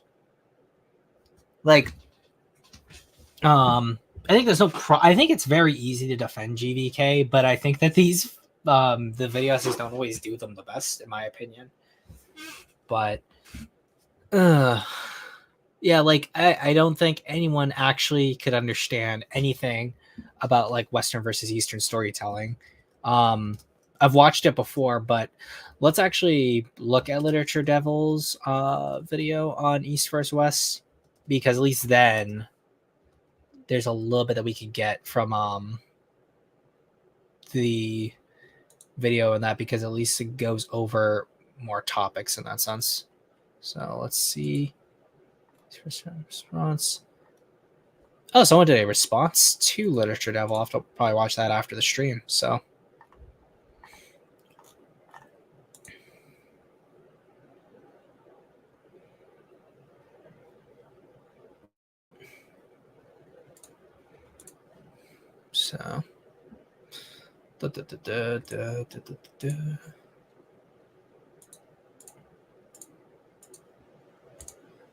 okay. This is a little bit longer, so we'll go 2x speed for this. Oh, by the way, I made a subscribe star page. The link to it will be in the description down below. I've added a few reward tiers that I'm hoping you might find intriguing. Some examples include access to new videos up to 48 hours before release, helping to choose topics, getting credited in future videos, and a private stream. And okay, on to the video. Western versus Eastern storytelling. What's the difference? Oh. I've never seen a Japanese person analyze Godzilla from a critical and socio-cultural perspective. Would be interesting. I bet there are, just probably not on YouTube. Television, comics, novels, video games, modern cinema. One might think differences between writers and the stories they tell would rest on the typical factors often spewed out by critics: pacing, plotting, characterization, etc. But even the average audience participant likely can't help but notice a clear and distinct difference between Western and Eastern media. Differences so distinct, in fact, that they created their own niches amongst consumers. Probably three of the most recognizable of these niches in the West are anime fandoms, kung fu enthusiasts, and the J-horror lovers. While it's true that all three are industries like comics or animated television shows are here in the West, each tends to be separate from the general consumer, and each tends to appeal only to a certain demographic. But why? Even when a piece of Eastern media manages to break into the Western mainstream and attain mass appeal from general audiences, these works are distinctly different from the media produced in the West. Yet when you break it down, both tend to utilize the same tropes, a word which here means a significant or recurring theme or motif. motif. For example, we can see with movies like Lord of the Rings and The Sorcerer and the White Snake that Western fantasies are just as likely to have brave warriors battling monstrous entities as Eastern fantasies. And we can see from the Hunger Games and Battle Royale, or the likes of Apocalypto and the War of the Arrows, that we even have similar media with similar premises, yet still the differences remain highly apparent. So what is it that makes Eastern storytelling so noticeably different from Western storytelling? On the surface, there are several notable differences. Let's take a look at two works that help create the foundations of each style, the Odyssey and the Journey to the West. Each work involves a central protagonist embarking on a quest. Each quest involves a long, arduous journey with plenty of interesting adventures, and each work involves heavy divine intervention. The Odyssey's quarrelsome Greek gods and the Journey to the West's rather numerous heavenly deities. The first major difference is also probably the most recognizable. It can be summed up in one word: Nakama. Nakama is a term that usually tags along with Japanese anime. In short, this refers to the group that the main character usually leads. For example, in the show Dragon Ball Z, Son Goku would be the hero, and the Z Fighters would be his. Literally, I've been drinking Coke while I've been doing this as well. So high on Super Coke, as well as literally on 2 times speed and lit. Devil talks pretty fast anyway, so. Nakama. Another example would be Goblin Slayer, where the title character would be the leader, and the priestess, high elf archer, lizard priest, and dwarf shaman would be his Nakama. In Journey to the West, the main character is the great monk Tripitaka, aka Tang Xuanchang, with Sun Wukong the Monkey King, Pigsy the greedy pig monster, and Sandy the mischievous river spirit being his Nakama. Now, it could be technically argued that the Odyssey's leading man, Odysseus, has a Nakama too, since he is the leader of a great many soldiers, and I suppose that would be technically correct, given that despite the belief that Nakama refers to a group of close friends, culturally, it's more accurate to describe a Nakama as a group of people working together to accomplish the same goal. So, in essence, a squad of soldiers would be Nakama to one another, and so Odysseus' men could count as his Nakama too. However, here's why that wouldn't fit. Narratively speaking, each member of a Nakama is special and unique. They tend to have skills and fleshed out personalities that either support or contrast with the lead character, so more than a crew of nameless soldiers. They tend to fall into a trope called the 5-man band. While the archetypes and number may vary, the core members are the leader, the lancer, the smart guy, the big guy, and the chick, or the heart if you want to be more politically correct, and boring, and you're the type of person people tend to ignore at parties. The leader is the main hero, the lancer is the hero's contrast, the smart guy is in charge of knowing things, the big guy is of course the team's muscle, and the chick helps keep the balance, quelling aggression, keeping up morale, and making sure the team stays together. Now compare this to the Odyssey, where Odysseus has a following of soldiers, but no special companions. It's just Odysseus alone, with a group of men who follow him at sworn duty, rather than a sense of companionship or rivalry. In fact, by the end, Odysseus is alone, having lost all of his men, but their losses are treated more like ways to ramp up the sense of danger for Odysseus, rather than for character drama. In contrast, the loss of even one member in Journey to the West would be a heartbreaking experience. The audience develops a special connection to members of a Nakama because they tend to be fully developed characters, while the only one in the Odyssey meant for the audience to connect with is Odysseus. The second biggest is probably a lesser-known trope, but likely still recognizable to the anime faithful: enemies becoming companions. Dragon Ball Z and even the original Dragon Ball are famous for this, since most of Goku's friends were enemies at one time. Even his first friend, Bulma, introduced herself by shooting Goku in the face, but this is also a fairly common trope. The series Yu Yu Hakusho has Yusuke Urameshi team up with 2 demons, Hiei and Kurama, 2 demons he previously battled. He also teams up with longtime school rival Kuwabara, and yes, this trope also exists in Journey to the West. Tripitaka gets Monkey King as a freebie, but Pigsy and Sandy start off as enemies when Monkey and Tripitaka first encounter them. It's only after a vicious battle and some divine intervention that these enemies eventually become companions. Now contrast this to the Odyssey. Odysseus encounters many enemies throughout his long journey home, but none of those enemies become his companion. As is common with Western protagonists, Odysseus remains the lone hero, with tertiary characters existing for a singular purpose or treated more like fodder for drama and tension. There's never a part where Odysseus fights and befriends a Lotus Eater, and Polyphemus doesn't become Odysseus' rival only to join forces later to escape the clutches of Charybdis, and Circe doesn't become the spunky magical girl who constantly insults Odysseus while secretly pining for him. It just doesn't happen. And these I think what's interesting too is that when you think about it, Beowulf also falls into a similar way as the Odyssey here, and the Bakshi, not Ralph Bakshi, Zemeckis's animated remake of Beowulf has Wiglaf and Beowulf being close friends from the beginning and fighting Grendel together, rather than Wiglaf being one of Beowulf's men later on, who takes up the mantle of chastising Beowulf's men when they leave. Gilgamesh has enemies be one of friends. True, but then if you think about it, at 29, Gilgamesh would be considered sort of Near East, because it's obviously the Middle East. So you have like Western storytelling, Near East, and then the Far East. And from that aspect, I guess you could technically say that from the perception of the Middle East being more closer to like Near East, like being the Near East and being closer to more Eastern storytelling, that still fits, you could say. appear to be 2 distinct differences between how Western creatives write and how Eastern creatives write. However, neither difference is unique to Eastern writing. Most Western television shows have a cast of characters surrounding a main lead. For example, Scrubs, the medical dramedy, stars Dr. John Dorian, who is then supported by a colorful cast of characters with intriguing personalities. While one might not classify the relationship as Nakama per se, other Western shows like 24 and NCIS have their respective casts fall securely beneath the Nakama umbrella. The Expendables trilogy is a perfect example of Nakama appearing in Western media, with Barney Ross acting as a lead and the remaining cast acting as his Nakama. Also, old enemies becoming companions isn't exactly unique to Eastern media either, at least not anymore, with one of the coolest examples being Deckard Shaw from the Fast and Furious series, a Western-born movie franchise. Shaw entered the scene as an antagonist, but later allied himself with the main crew. The movie Hobbs and Shaw wouldn't have been possible without the essential change of heart. But if tropes like these don't make the definitive difference between the two styles, then what does? The answer might be found in the difference between cultural philosophies, but what does that mean exactly? Well, because storytelling has changed and evolved over the centuries, it could mean a number of things. For example, a good place to look for modern differences would arguably be Death Note. On one hand, the original anime/manga series is so respected and adored due to its intriguing concept, clever writing, and powerful characterization that it became one of the few Japanese works to skyrocket into the American mainstream. On the other hand, due to its popularity, we now have a Western adaptation thanks to Netflix. Now, quality aside, there were some significant changes done to Death Note's story that gave the film a distinctly American feel. Even if I were to compare the Netflix live-action movie to the Japanese live-action version of Death Note, a viewer might still notice that one film has a more American Western structure and the other is more noticeably Japanese. And yes, that's regardless of cinematography cinematography, or the fact that the actors are clearly speaking different languages. One of the first noticeable differences is how the two cultures seem to portray smart protagonists. The character of Light Yagami in the Japanese version, is defined by his high intelligence, and the same could technically be said for Netflix's version of Light Turner for Western audiences. But that's where things change lanes into common American cliché. See, when it comes to intelligent high school protagonists in Western media, there seems to be only one dedicated mold: the awkward nerd. Netflix's Light Turner was considered highly intelligent, at least by the movie standards, but he was portrayed in the only fashion modern Western writers can portray a smart high school protagonist. He's physically weak, he's socially awkward, he's a coward who eagerly walks away from his ambitions the moment things get tough. He acts out of submission, wanting to give people what they want, rather than acting out of dominance, working to impose his will on the world and recreate it in his own image. And he's willing to throw all caution to the wind because a girl paid him the slightest bit of attention. They are commonly written without masculine traits or any sense of real confidence. In comparison, modern Japanese works allow smart protagonists to fall into several molds. One might point out the reclusively ugly super nerds, also referred to as neats, not in education, employment, or training, a very lowly person in Japanese society. While these characters may be nerdy when pertaining to their standard obsession with some form of chosen media, their reservoir of knowledge and the height of their intelligence is usually relegated to their set of sessions. In other words, they aren't necessarily smart and are often even characterized as foolish or stupid for wasting their lives and not working to achieve their potential. The next kind is the brainy nerd. These types are usually lacking in muscle but are hyper competent in various technical skills. They are usually accompanied by a device like a laptop or a robot. This category of intelligent protagonist is pretty close to the American high school nerd archetype. Knowledgeable, likely has good grades, and eagerness to please, socially awkward, and not particularly handsome or beautiful, though they are prone to being portrayed as cute if you're into that sort of thing. So in short, this is where Light Turner would likely be sorted, except without the hyper competence. Light Yagami would fall under this next category, the top student. I'll come back to this in a bit, but in Western media, the popular kids are often stereotyped as athletes and cheerleaders, and they maintain their popularity through sheer physical achievement. They're not necessarily smart. In fact, they're quite often portrayed as exceptionally stupid. But in Japanese media, the most popular student tends to be the top overachiever. The student who makes the top grades is a ranking member of the student council while also being athletic, has some level of social competence, and is physically attractive. So Light Yagami isn't alone here. He's joined by the likes of Kurama from Yu Yu Hakusho, Seto Kaiba from Yu-Gi-Oh!, Angel from Angel Beats, and pretty much every guy who's ever dramatically pushed up his glasses. To summarize, Light Turner's intelligence places him on the bottom of the social ladder in Western society, while Light Yagami's intelligence places him at the top of Eastern society. Why might that be? This specific example is only surface level, but I wanted to point it out because it also feeds right back into a core philosophical difference between the East and the West. To better illustrate what I mean, let's move away from Japanese media and head right back to the arena of Chinese cinema. In the sequel to Ip Man, our hero faces off against a monstrous British boxer named Twister. Ip Man used the style and finesse of Wing Chun against Twister's aggressive boxing techniques and overwhelming brute strength. This match perfectly highlights a root difference between the philosophy of the West and the philosophy of the East. And this match between Ip Man and Twister is not an isolated event. A similar match takes place in Jet Li's Fearless, a somewhat historical movie which follows the story of martial arts legend Hu Yongjia. He eventually faces off against a Western fighter called Hercules O'Brien. And again, just like with Ip Man, Hu Yongjia must use the skill and finesse of Wushu to defeat the overwhelming power of O'Brien's sheer brute force. And this difference isn't just relegated to movies, it's consistent with historical events as well. One of the most notable events being the arrival of the Black Ships. The Black Ships were actually an attempt by the United States to once again open trade with Japan after over 200 years of relative isolation. Politics and reasons aside, this code of isolation left Japan to its own ends, which meant it was left with the status quo of tradition. Harry's arrival was so earth-shattering because with him came great technological advancements and the unyielding muscle of industry. The arrival of Western influence was such a sharp and crucial change for Japan that it would help spark a war between the shogunate and its desire to preserve tradition and the imperial loyalists with their desire for change. So how does this all fit together? In the West, Light Turner's intelligence placed him at the bottom of the social ladder, while athletes and cheerleaders are typically placed at the top due to physical achievement. In the East, Light Yagami's intelligence alone earns him respect, raising his status on the social ladder, keeping in mind that his physical capabilities, tennis and fighting, are only really showcased once each throughout the series. From what we see in how the other students and adults revere Light, most of his popularity stems from his intellect. When Ip Man and Hu Yongjia face off against the Western fighters, it's a battle involving the spiritual discipline of Chinese martial arts versus the physical discipline of Western boxing. Also note that the greatest Eastern fighters are often portrayed as gurus, respected more for the wisdom they gained through their practice of martial arts, while The Japanese value culture and how one's history are fascinating should be emulated, if not unrivaled, by improved by your own. Well, I think the other thing too is that when you think about it, when it could definitely be argued that Japan has kept closer to its cultural roots and origins compared to America in this sense, because if you think about it, this idea of intelligence being low on the social ladder and physical achievement being on the higher ladder doesn't really apply outside of high school. And I think that there's at least a hyper focusing on, even nowadays, on sort of the tropes and sort of placement that you had in high school and how that influences you in the future going forward.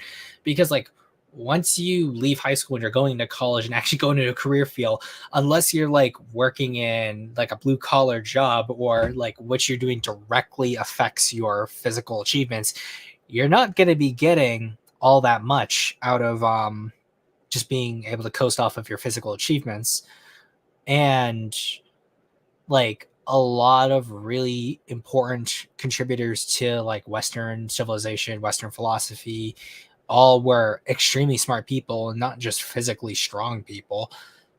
Whereas in Japan, I think that because there is that more grounding of their past and their culture, that there is a value in your physical abilities, but your intelligence and where your intelligence can get you and the power you can accumulate from that is seen as more favorable, where everything in the West nowadays is more of just a popularity contest.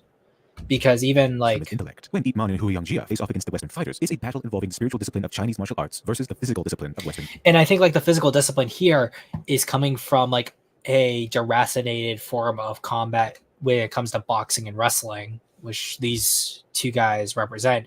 Where if you take I think a better example would be a samurai versus a knight. It'd be more closer to this idea of the spiritual discipline of Bushido for the samurai versus the spiritual discipline of like the Christian crusader mindset for a knight, if those two were to cross paths. And I think that because Japan and just Asian countries in general are more connected to their past in that sense, or just aren't ashamed of their past, that they hold on to these more spiritual traditions and are able to incorporate them more into their stories.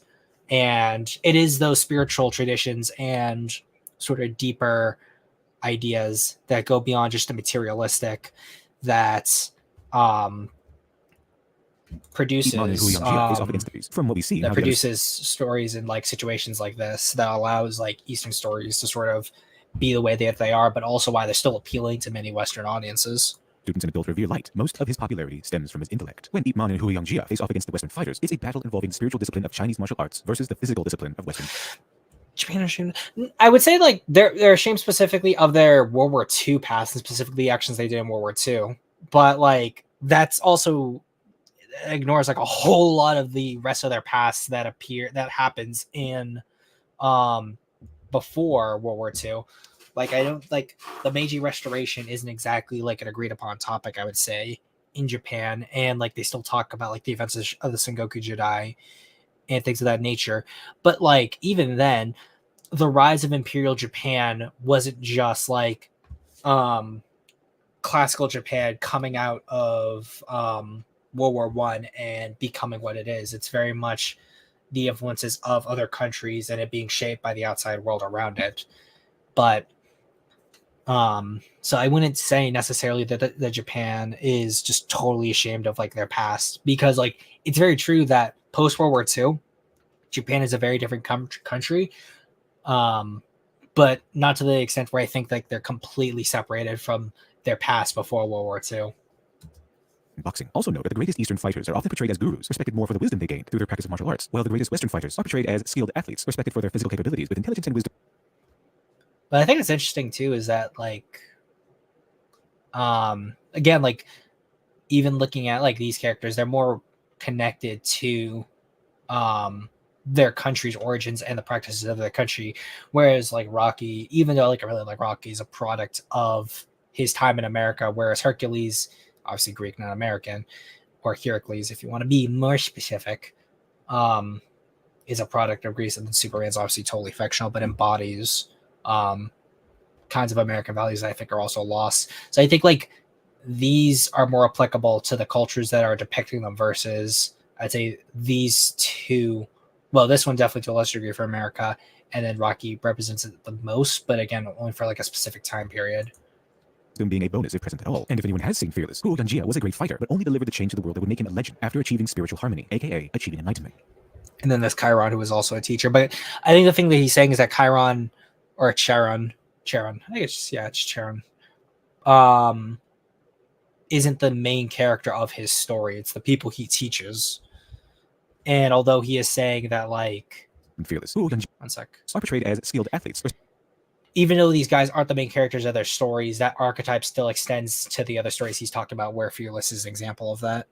Respected for their physical capabilities, with intelligence and wisdom being a bonus if present at all. And if anyone has seen Fearless, Huiyang Jia was a great fighter, but only delivered the change to the world that would make him a legend after achieving spiritual harmony, aka achieving enlightenment. This calls back to the ideals of Buddhism and Confucianism, both religions that heavily influence the East and which both center around finding one's personal path to enlightenment, or adhering to ideals such as humaneness and filial piety. You see hints of this when looking back at Kung Fu movies. Mastering martial arts isn't really the goal, it's more of a vehicle towards self-improvement, a way to balance one's mind and body. Now compare this to Catholicism, a religion that dominated the West. While self-improvement is also a goal, in the center lies a central conflict in the form of hell and Satan, the eternal adversary. Who cheats at cards, one is driven to do good with the consequence of eternal damnation and torture should they fail to resist Satan's constant temptations. Now compare the Eastern philosophy to the American action movie, where main characters use combat, gunplay, and the occasional car food to squash the bad guy. Whatever happens over the course of the movie, whatever the main character goes through, everything is done to come out as the dominant force in the story's overarching issue, to stop the terrorist, to save the beautiful damsel, to get revenge against the guy who killed your dog. But again, what does this all mean exactly? And more importantly, what does this all have to do with storytelling? One of the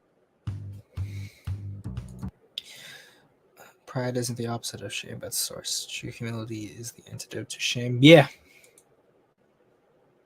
The Eastern story is how the West and the East view the role of conflict. Let's go back to the Odyssey and Journey to the West. The Odyssey is the story of Odysseus overcoming various obstacles to eventually return home before the suitors steal away both his wife and his entire kingdom. In the Journey to the West, the journey being referred to in the title isn't a journey to defeat a great enemy, rescue damsels, or topple an empire. The journey is a pilgrimage begun by Buddha to deliver his sutras to the land of the South, aka Han China, where the people have become greedy and hedonistic. While that might sound like a pressing conflict, the story doesn't present it as one. These people may have grown sinful, but they aren't holding anyone hostage. They aren't trying to carry out a nefarious plot that puts a timer on the heroes. There's not an evil ancient prophecy foretelling some great calamity that will befall the world if these people don't receive the teachings of Buddha. It was just an instance of Buddha seeing some troubled people and wanting to rectify that. In other words, there is an overarching problem, but no overarching conflict. The structure developed by the German novelist Gustav Freytag, now known as Freytag's Triangle, is one of the most recognizable structures for Western storytelling. It begins with exposition to set the scene, then an incident to spark the story's conflict, then we're led to the rising action, a complication, then we reach the story's climax, then a reversal of fortune, followed by the falling action as the conflict dies down, leading finally to denouement. Now let's look at one of the most recognizable Eastern storytelling structures, Kisho Tenketsu. Western and Eastern stories feel so different from each other because it isn't just about what tropes they use or how they develop the characters. They are written with completely different techniques and are different right down to the foundation. And this difference has become more blatant as each style developed over time, with emphasis on physical capability and or aggression being the top value traits in Western heroes, traits that are well suited for the Western story structure. Kisho Tenketsu is a 4-part structure. Ki, the introduction, paints the setting. Sho, development, a part that provides a small change and adds detail which leads into the next act. 10, the twist, a major unexpected development. This is where the climax would be. Finally, Ketsu, the conclusion. This is where any dangling plots are tied up and the story heads towards its ending. Here's a quick example. Ki, introduction. A father finds that his family needs more food and goes out to the grocery store. Sho, development. Wife tells him to take a can of pepper spray since it is a dangerous neighborhood at night. 10, twist. Father returns home to find family murdered. Ketsu, conclusion. Father finds killer still in the house, pepper sprays his eyes, and manages to defeat him. The last shot ends with the police arriving. Not the happiest of stories, but while there are things that appear like evidence of a central conflict, if you look closely, there isn't one. Here's how the story might go if you told it using Freytag's Triangle, or adapting it for a Western audience. Exposition, introduce the family, the father, and the bad neighborhood setting. Inciting incident, the electricity goes out. Rising action, father hears his wife scream, followed by a gunshot. Complication, wife is murdered by an intruder. Children have been taken hostage. Man is a loan shark, come to steal enough money to repay a loan the wife had taken out without the father's knowledge. Climax, father faces off against the intruder while trying to keep children alive. Reversal of fortune, one child gets shot, possibly dies. Falling action, father summons the last bit of his strength to finally overpower the intruder, gets the gun, and shoots the man in the head. Denouement, intruder is dead, the police arrive, the child who was shot is taken to the hospital for possible recovery, and the story ends with the sun rising while the father and the remaining child look on. Western plots are built off a central conflict, whether it be in fighting off a home invader, trying to romance a special someone before they're arranged to be married, or trying to find that perfect summer adventure before school starts next week. In other words, the pacing and overall structure tend to be far more aggressive than the Eastern structure, and this is a tradition that hails back to the plays of ancient Greece. The structure of a Greek tragedy was traditionally set in one place over the course of one day and set with one main plot, a formula perfectly portrayed by the infamous Oedipus Rex. Exposition, chorus sings of Oedipus, king of Thebes, who defeated the Sphinx and married Jocasta, the widowed wife of the murdered king Laius. Now Thebes has been stricken by various misfortunes, a curse from the gods. Inciting incident, Cryon, brother of Oedipus' wife Jocasta, returns from the Oracle of Delphi and delivers the gods' ultimatum that the misfortune of Thebes will continue until the murder of Laius has been discovered and punished. Rising action, Tiresias, the blind prophet of Apollo, reluctantly reveals that Oedipus is both Laius' murderer and committing incest. Tensions grow between Cryon and Oedipus since it was Cryon who suggested that they listen to Tiresias in the first place. Jocasta explains that a prophet foretold that Laius was destined to die by his son, which didn't happen since she and Laius had their son killed. Coincidentally, there was a similar prophecy told that Oedipus would kill his father and marry his mother. Laius was murdered near the Oracle of Delphi. She points this out to argue that prophets aren't always to be trusted. Oedipus unfortunately recognizes the location and begins to doubt his own innocence. Since the physically capable Oedipus happened to have killed a bunch of men at that exact spot around that exact time. Thing is, the surviving servant from the time said it was a group of robbers who killed Laius and not a single man. Then, to further discredit the power of prophecy, Polybus, Oedipus' father, has died of natural causes and not by the hand of Oedipus. At this time, Oedipus celebrates that the power of prophecy isn't as absolute as they once thought. Complication, messenger reveals that Polybus and Merope are not Oedipus' parents, and that they took him in after a herdsman rescued him from the woods. Climax, Jocasta, knowing that Laius had left her son to die in those same woods, realizes that Oedipus was in fact her son. Reversal of fortune, Jocasta hangs herself. Falling action, Oedipus blinds himself and leaves Thebes in exile since he had indeed killed Laius, his father, and married Jocasta, his mother. Denouement, Oedipus goes into exile and Cryon succeeds him as king. Neat and tidy. One day, one location, one plot stemming from one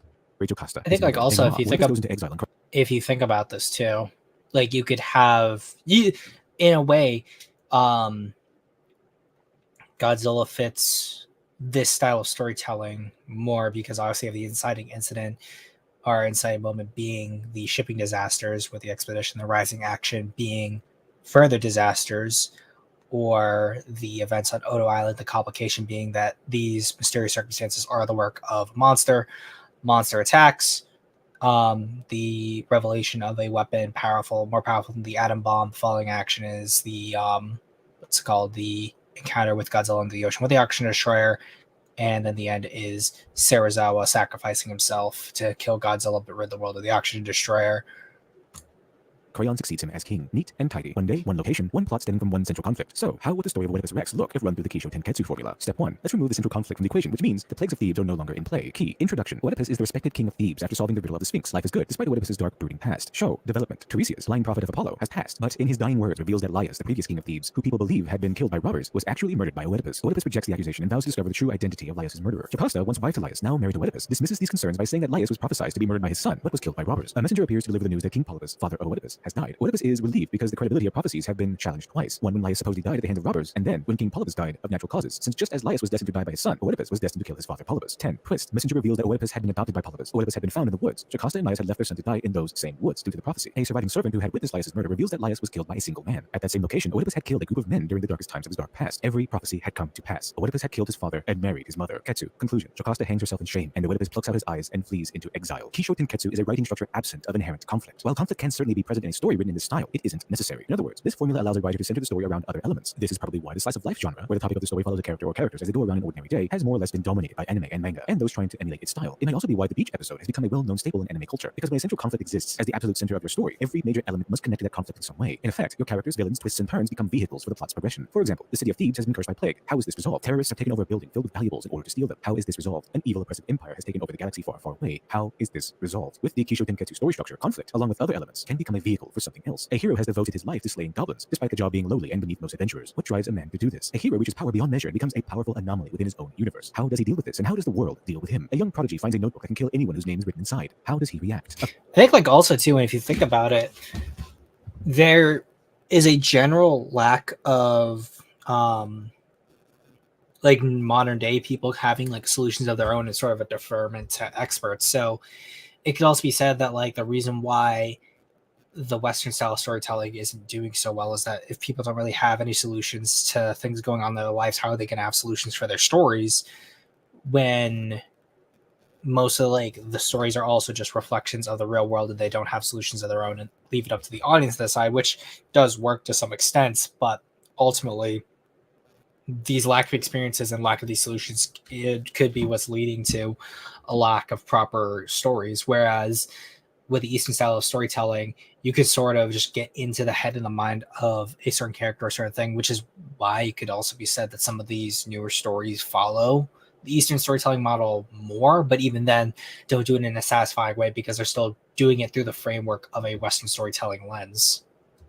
Of course, it could be argued that each of these anime series has a deep central conflict, with Death Note reaching legendary status due to the driving cat and mouse conflict between Light and L. But what might happen if the central conflict were taken from Star Wars? The central conflict being that the Empire was an oppressive tyrannical force, whose constant push for absolute dominance in the galaxy caused them to create a superweapon known as the Death Star, and in turn caused the rebellion to steal plans of said Death Star, which caused the Empire to pursue the rebels, which caused the notable rebel agent Princess Leia to send a call for aid along with the Death Star plans to a small desert planet where an old ally lived, which then caused the Empire to destroy the home of Luke Skywalker, which pushed him into action. In other words, the central conflict in the original Star Wars is the tyranny of the Empire. Replace a tyrannical empire with a just one, and without the tyranny, any rebellion would likely be less powerful. They probably wouldn't build a powerful superweapon like the Death Star unless their hand had been forced by a dangerous hostile power. And without this conflict, Luke Skywalker may have lived out his days on a lonely desert planet. In short, the story falls apart. Now let's take a look at Death Note. The conflict that the series is known for involves the mental clash between the great detective L and Light Yagami, the killer with a god complex. But what would happen if L never existed? Light still takes possession of the Death Note, but there's no one in the world that could challenge his exceptional intellect. The story would definitely change, but the central premise would have been the same. What would a genius with a god complex do with the power of life and death? Light could have encountered faceless leaders of shadow governments. He could have gone up against terrorist organizations who used codenames, and the same goes for each listed example. Die Hard would be nothing without Hans Gruber's takeover of Nakatomi Tower. But Goblin Slayer's story could still exist without goblins, because in Goblin Slayer, the focus actually isn't the Goblin Slayer, it's the character of Goblin Slayer. It's the world they live in and how the world reacts when there's a hero like Goblin Slayer who doesn't idolize glory or gold, a hero who combats the troubles of the common people when he doesn't have to or get to pursue greater things. That's the true story of Goblin Slayer. And despite the intriguing story of Oedipus, there would likely have been no story at all had the gods not cursed the land of Thebes. The plague sparked the investigations. The plagues brought Oedipus to force Tiresias' hand and spill his secrets. There would be no question to the murder of Laius, and Polybus' death would have simply been both a relief and a sad occasion for Oedipus, but no revelation or connection to the events of divine prophecy. The great tragedy would have likely never been realized. Again, the story would fall apart. And finally, the story of One Punch Man is not the conflict between his enemies or the self-absorbed elite heroes that inhabit the world. It's Saitama's own internal struggle, dealing with his power, his loss of humanity, and his place in the world. So, taking everything into account, maybe a more accurate description to expose the difference between these two styles wouldn't necessarily be that one has conflict and the other one doesn't, but rather Western stories are suited to explore the external struggle, while Eastern stories are suited to explore the internal struggle. And this isn't to say that one style is good and the other bad, and it isn't even to suggest that one structure is better than the other. And of course, there exists quite a bit of overlap, and there will always be exceptions to every norm. But when you look at the way Western and Eastern philosophies developed and how their cultures developed around them, it becomes a little easier to see why creative works in the East feel so alien to an audience used to Western media, why popular Eastern properties are so often remade to suit a Western audience. We can explore and answer to the question, what were they changing in the first place? What's so different about a piece of media from halfway across the world? On the surface, they appear similar. They have heroes, villains, romances, and action like Western works do, but there also lies something exotic about the writing. Then you look at Eastern philosophies that emphasize internal struggles, and you look at the structure of Western religions like Catholicism and how one should always be ready for the external threat posed by an eternal adversary, the power of progress versus the respect for tradition, strength of body versus the strength of mind. Then you notice how powerful a role the development of culture and the respective worldviews of the East and West play. I think it's also interesting too that he brings up Conan, and then I think it's Vagabond is the name of it, but it's the story of Masashi Miyamoto, where at least in this interpretation of Conan, they really dumb down the character of Conan to like have essentially to espouse like more Nietzschean ideas of will to power, when Conan already was expressing those views in the stories he was doing, and he was also a really smart character. It wasn't like really stupid at all. But that's another stream too, because I could talk about how I've grown to love the Conan movie, but I think it's like, to me, it is the Godzilla 98 of Conan stuff, because I not actually read the stories by Robert E. Howard, I probably wouldn't like Conan as the character I do now, because this character doesn't do as much justice to Conan as I think some people think it does. into the development of a story, how writers write and what the audiences expect to see. Because in the end, from politics to our values to the stories we tell, our cultures and the differences therein broaden the possibilities of creativity beyond one simple guideline, or even the most powerful imagination. And that is a beautiful thing.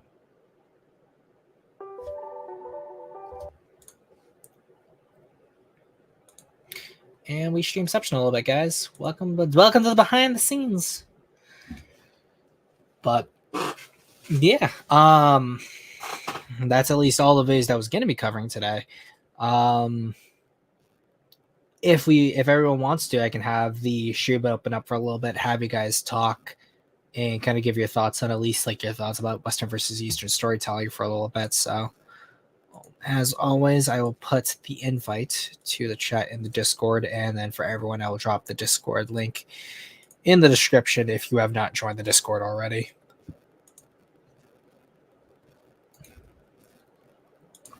General, there you go. So the link to join is right there in the Discord chat, and then let me send out the invite for the people if you have not joined the Discord.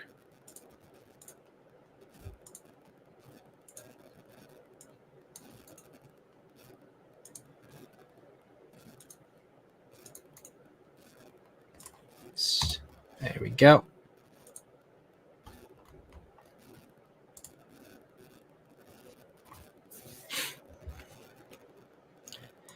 And while I wait for people to join, I'm going to do some more work in Blender.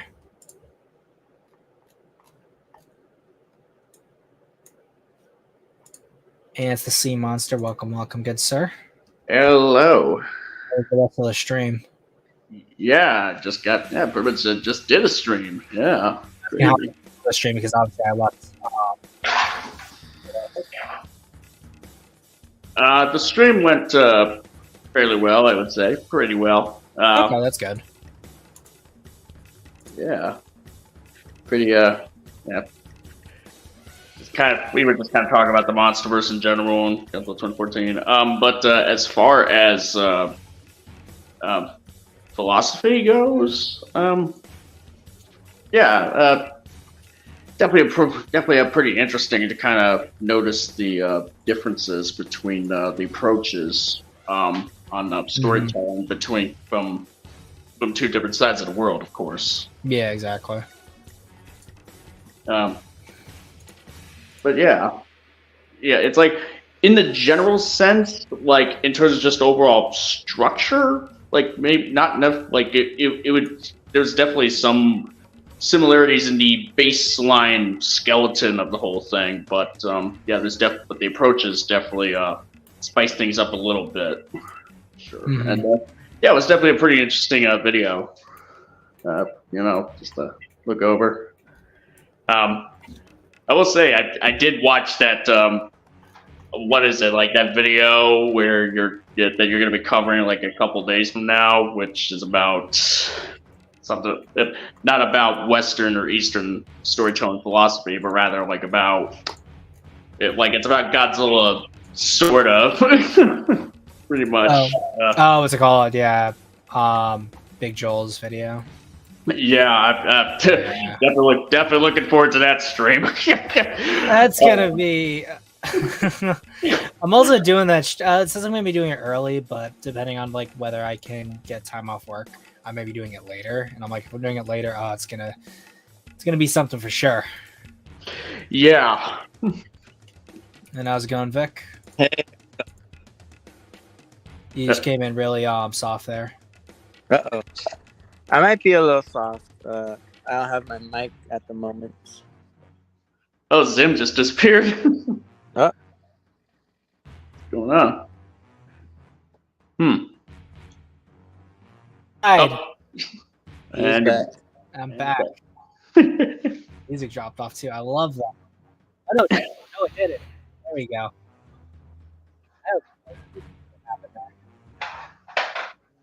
Ara says, is this the same animation before or a new one? So I don't save those animations. All I do is I simply take the model file, keep it in the neutral poser that it was given to me as, and from there, I just sort of play around with the bones and stuff, just get a good workflow, essentially. Cool. But Vic, how much of the stream did you catch? Pretty much from the start. Oh, really? Yeah, I got off work at 4, so as soon as I got off, stream started for me. Okay, gotcha.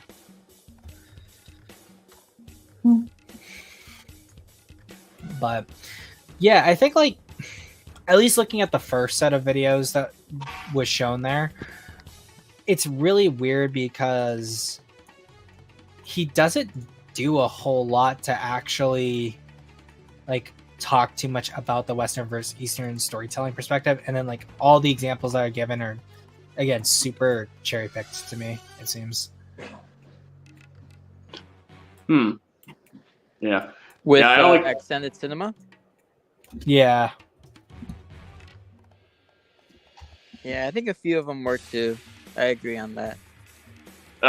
Is this are we talking about like the first video you guys covered or the second? Because I caught the second. The first one. Okay, yeah. No, the first two, I should say.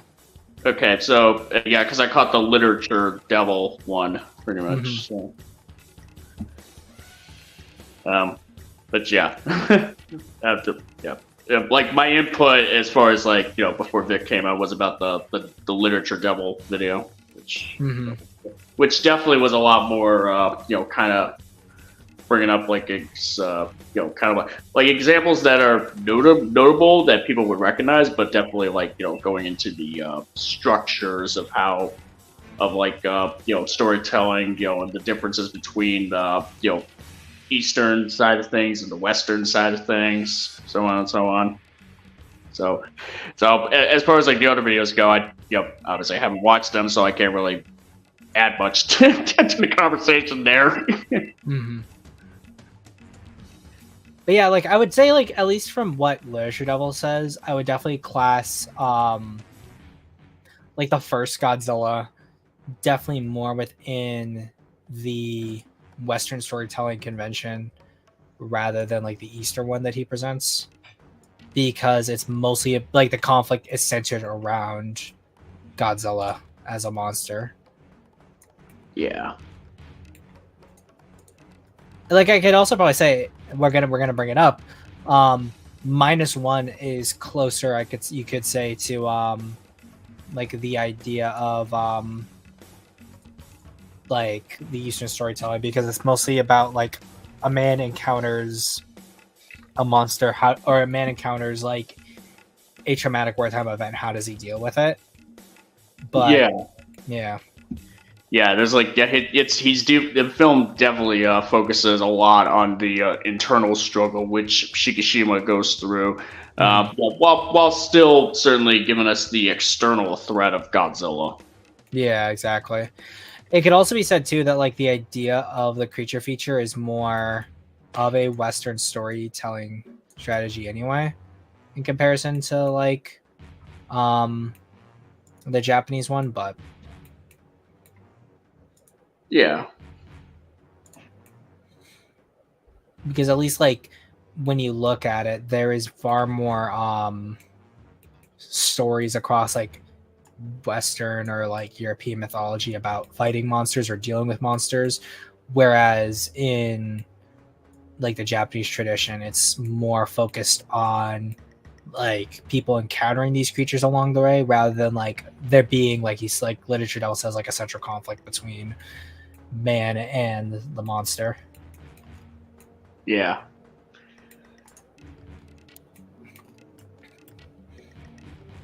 But yeah, I would even say as well, like the closest, I guess you could say the closest thing of like, when Western culture kind of like implements almost like Eastern culture, sort of story, storytelling about internal struggle.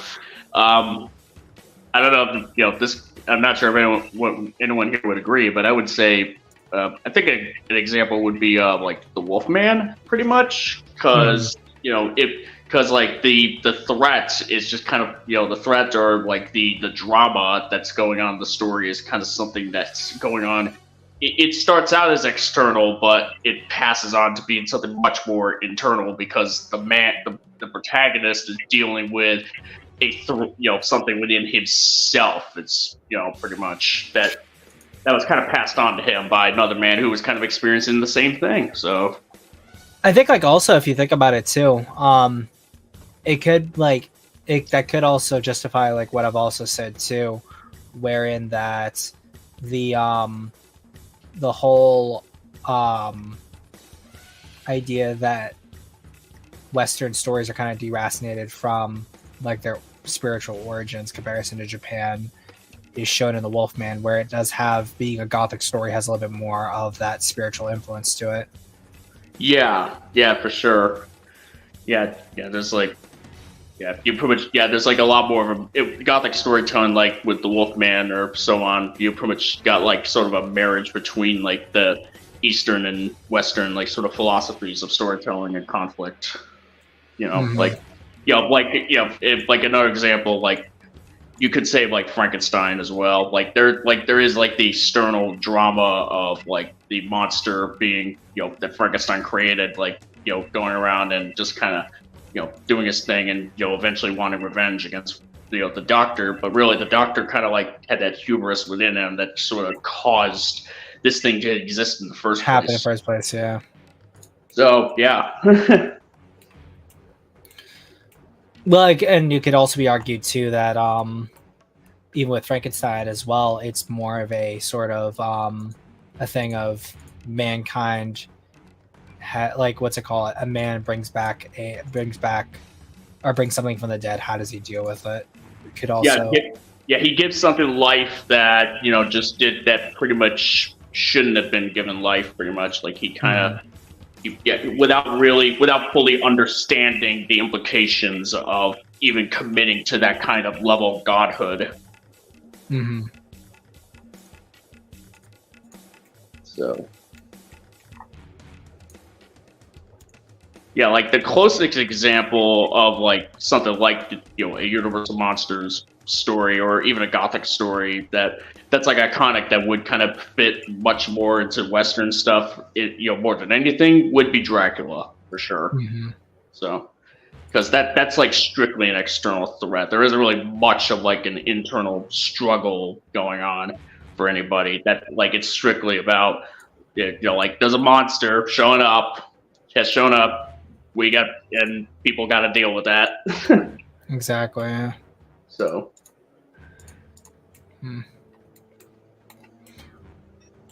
From the looks of a Monarch subplot with Kate and May has a mishmash between Eastern and Western character writing to her, which is inherently wrong, but the writing of her character is just awful. Yeah, I'd agree to that too. Because like the problem with Kate's character is the fact that like they wanted to push in like so many, like she really does feel like a walking set of stereotypes, and then by the end of the story I am not invested in her at all. Or like the fact that she found her grandmother. I was under no impression that she would probably ever, like, her grandmother was ever dead. Like, it felt like it was lampshaded from the fact that like, she fell into like a dark place, of course she's gonna be fine. So like a walking set of stereotypes. Like what are we talking here? Just like, because kind of snarky, works as a teacher, tragic backstory, witty when she needs to. She just feels like a pretty average modern day conception of like what people want from a character. Oh, okay. So basically, like archetypes, actually. Or... Not even like an archetype, because like these characters don't even feel like they're designed in a way to feel like they are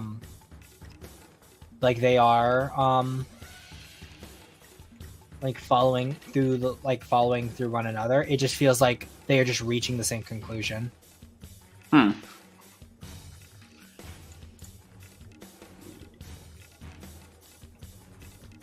Interesting.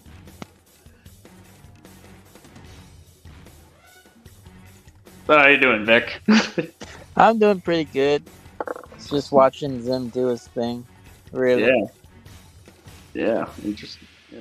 Pretty neat stuff that you got going on in general. today overall. Mm-hmm. Talking about philosophy, commemorating the MonsterVerse. Trying to what stuff did decipher you what end up talking about on your stream? what I ended up talking about.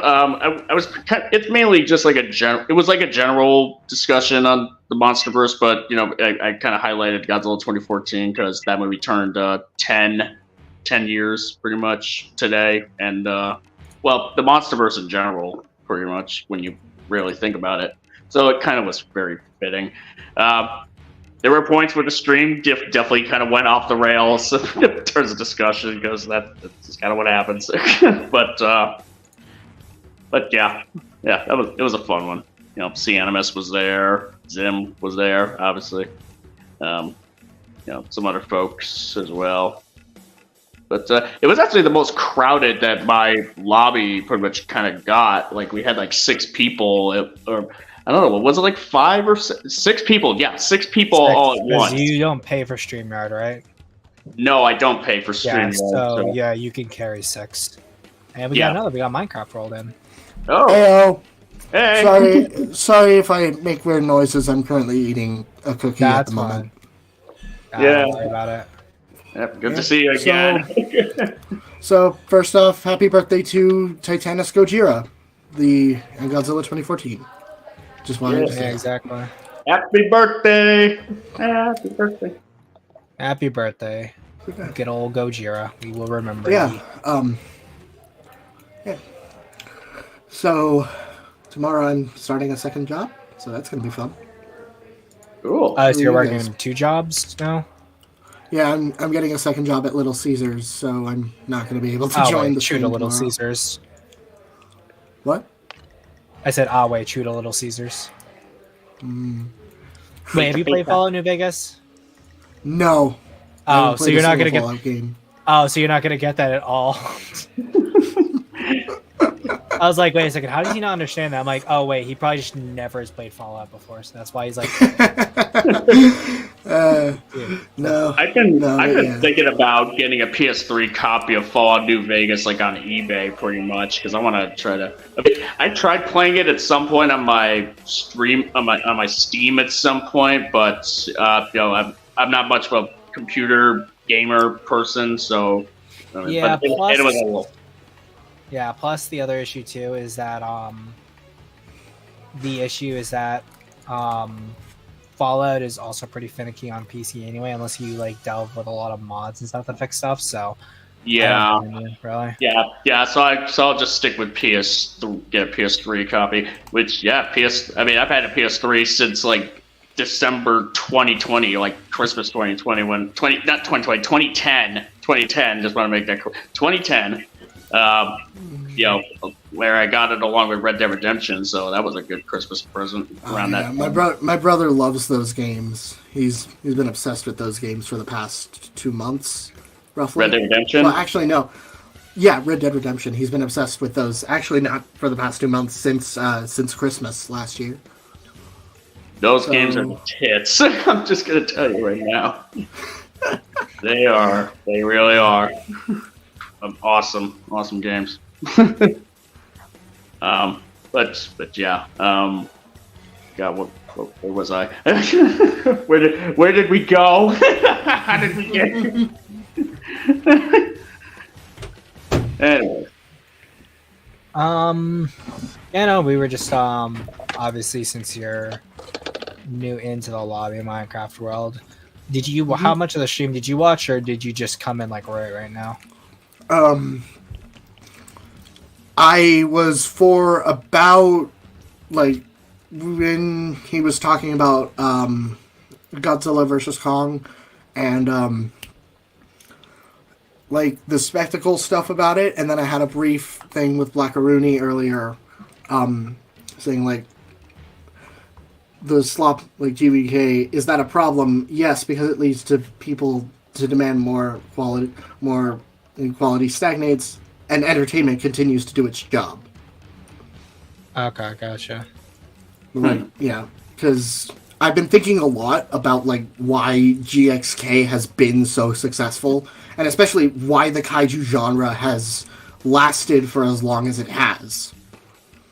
Because, like, it can't really be because, well, it can't just be because studio execs want to keep milking the crap out of it, but also, especially doing the past research projects, especially doing 2 separate research projects on the history of the genre, and also watching Bag of Bones' Kaijuology documentary. Really good documentary, by the way. It is phenomenal. That's got me wondering, why has the concept of the giant monster endured for so long? And I think it's just the grandness of their stories. How, like, just how not different they are, but rather how epic they are. I think it's for a similar reason as to why we love dinosaurs or giant robots, because there's that inherent mythological aspect to them. Mm-hmm. Yeah.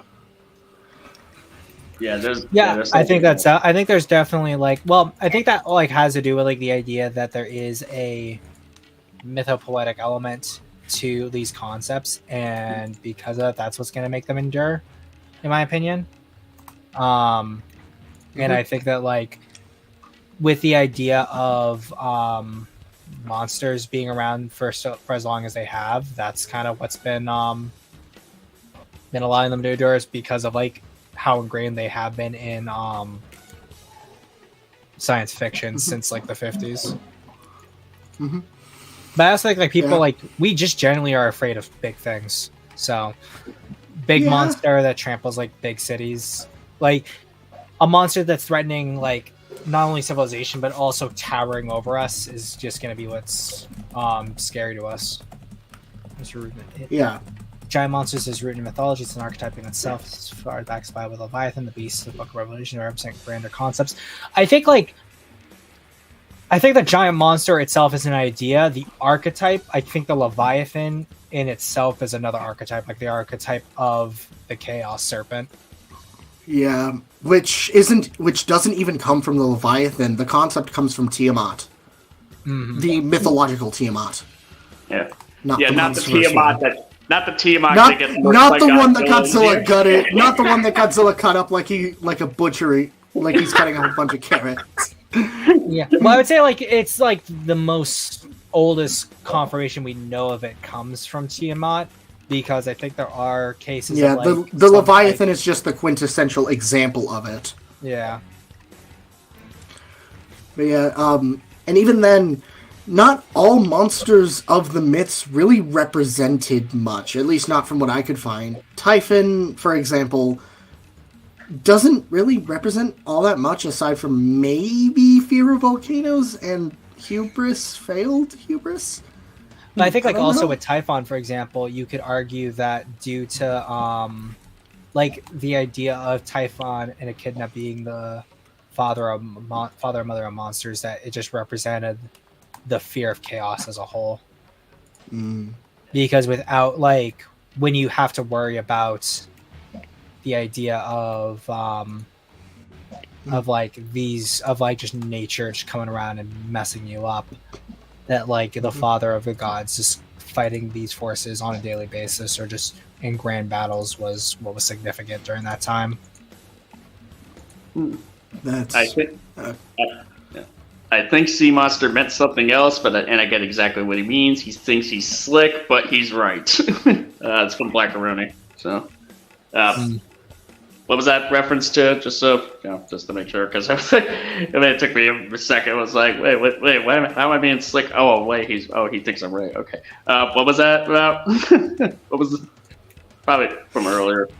I think it's probably the stereotypes, I think. Here, hold on a second. Yeah. Also, what's the animation for? Is it just practicing, or is it for? It's just practicing. No, it's just practicing. Okay. Oh, he doesn't want to get Zim canceled. Okay. All right, fair enough. Interesting. All right. That's fair. Well, So yeah, and then next week I'm graduating from high school, so I've been preparing for all of that, which, this is gonna be fun.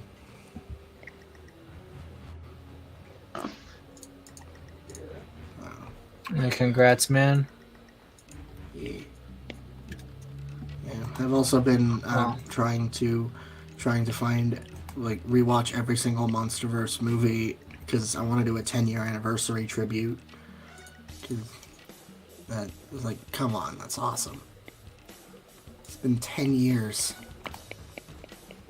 10 years Yeah, I since feel became a old. Godzilla- I 10 feel years old. since I became a Godzilla fan. Well, roughly. Oh And man. 10 years since I first learned of the character. Yeah.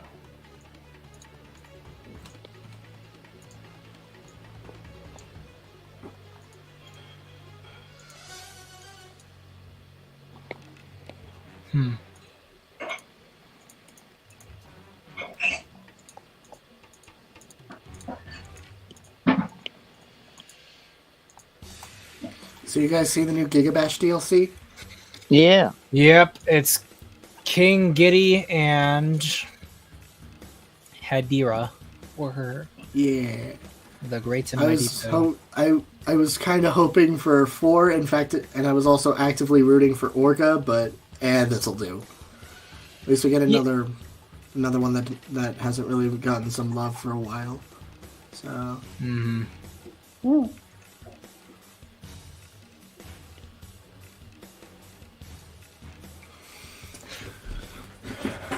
Yeah.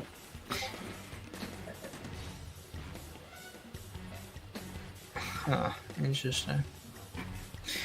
Because, like, I don't know, like, it would have been cool if we had at least 3, like we did last time, for at least a Heisei show. We had 4 last time. I think.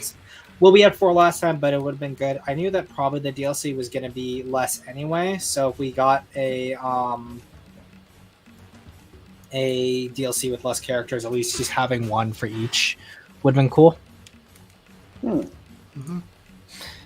So, Morgan probably would have been like a good rep. I would have said like Monster X, but then the issue is that you'd just be having 2 Ghidorahs in one DLC. Yeah, a lot of people were saying Rodan as well, which Nah, I knew for a fact it was always going to be Ghidorah from the first one because the tail looked really long in the shadow. Yeah, but like Ghidorah and Rodan as well. Yeah. But like when you think about it, Rodan's like when people think Rodan, they think Godzilla's ally. They don't think of his enemy anymore. Yeah. Granted, Rodan has always had a mixed history with the character, much like Mothra, which is why I despise that thing. But that's besides the point. Rodan's history with Godzilla, I would certainly say, is more mixed than Mothra, pretty much. Obviously that depends on which continuity you're going off of, pretty much. Yeah, like Monsterverse, he's basically Starscream. His allegiance is completely unknown. Showa started hating his guts, and then Astro Monster happened. Well, okay, the second half of Ghidorah happened. Yeah, the second half of Ghidorah. And then Heisei, very similar thing happened. And then Final Wars, they try to kill each other. Well, to be fair, Rodan was like under the Exilian's control, so it's same thing with Anguirus and King Caesar, so who even knows what their relationship with Godzilla was. So that's straight nebulous. And Singular Point, they're allies, but there's also that one Rodan that tries to kill him. Yeah, where the hell that came from, we will never know. Like genuinely, that was one of the most bizarre parts of that show. I was expecting that to come back later. Yeah, what's funny is that that is probably one of the most hyped parts of that show was the fights with Rodan, because like they really pumped up the music for it, and I was like, oh yeah, cool, let's go. Yeah, the Jet Jaguar versus Rodan fight was really freaking good. My favorite fight of Singular Point was Jet Jaguar versus Anguirus, but just because it was more funny. Like that was probably the funniest one in the entire show. Honestly, the Anguirus was probably like the best thing in that show. I kind of thought Anguirus was cool. Yeah, That's a really Anguirus. good design right there. Yeah, Anguirus was probably the best used in that.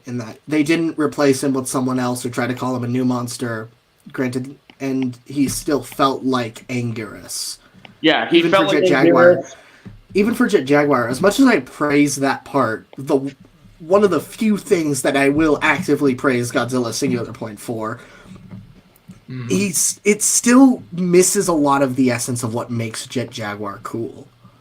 Yeah. So, Yeah. Anguirus at least feels like Anguirus. Yeah, it feels like Anguirus, even if it is still a pretty different take because of the way like his spikes kind of work in terms of like how they distort time or what have you in order to dodge attacks, or deflect. Well, it's also cool. Anguirus gets a power too after all these years.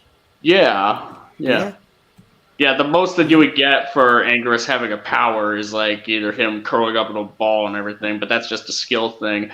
Or if you were to go off of like the Pipeworks games, he just does like a really loud roar, I guess. Yeah. Yeah. Even then, that's like also not really a power either. It's like it could be argued that like he's just roaring really loudly. Just hurt. Yeah. Yeah, one thing that I would like if I were to give Anguirus a power, I would probably do something like shooting his spikes, like similar to a pin missile. Yeah, like he curls up into a ball, he's rolling along, and then he's in the air, and then the spikes just like shoot the hell out in all different directions. Yeah, it could be like porcupine quills, mixed with like with that one attack that Mothra does in GMK, where she just shoots like a bunch of darts at Godzilla. I would probably compare it more to the Deadly Natter from How to Train Your Dragon, where it has like the tail spikes that it shoots as well. Yeah, something like that. Yeah, or even like that. Or even like that's like this rage finish and destroy all monsters melee. Yeah. Or like when I guess you could say like the wolf Ralph in the Rampage movie just like just a bunch of spikes at a helicopter. Yeah, you can do that too. That's actually good. Yeah, that I would not. Here's the thing: if Anguirus were to be introduced in like a later project, like either another MonsterVerse movie or what have you. They should just use that idea. And just that could work. Just give him something to defend himself at a long range. Don't make him all defense. You can make him mostly defense. That's fair enough. Like he's got to use the spiky shell for defense somehow. Just think about it though. Ralph is the closest we'll ever get to live action Varan. To a new Varan installation. No, you're right. You're Varan right. Fans, unfortunately, still on watch. Oh man, I really hope he comes back. We'll never get what we want. Of course, the wolf can fly. Rampage was great. Rampage was really freaking good. Like I'm genuinely surprised how good that was. Yeah, that's like definitely one of the better video game adaptations. Like, a lot of people forget about it, but like it's far better than you remember. It like. There's a lot, like, the human cast is actually far better than you'd think. I genuinely enjoyed them. Probably. I'd be curious to see how the plot would hold up in terms of, like, the villains, like, whether, their plan, if you will, like, how would that even make even a lick of sense? But I will say, it does make up for it by having, like, a pretty decent human cast of, like, with The Rock and Jeffrey Dean Morgan the relationship between... It's not the worst character that The Rock has played. And The Rock has been... And what's it called? It's like... This is... When you think about it, he's been in like 3 video game adaptations. Or like just oh, shit! Because he was in Doom. Do you want to count 4? Oh, no, I was about to bring up Jumanji. Okay. Jumanji, Doom, and Rampage. What other video game adaptations was he in? Oh my god, I'm gonna look up his filmography and see what he's got. Well, could Jumanji technically count as a video game? Because Well, it's like a game adaptation. Because didn't the game come out before the movie?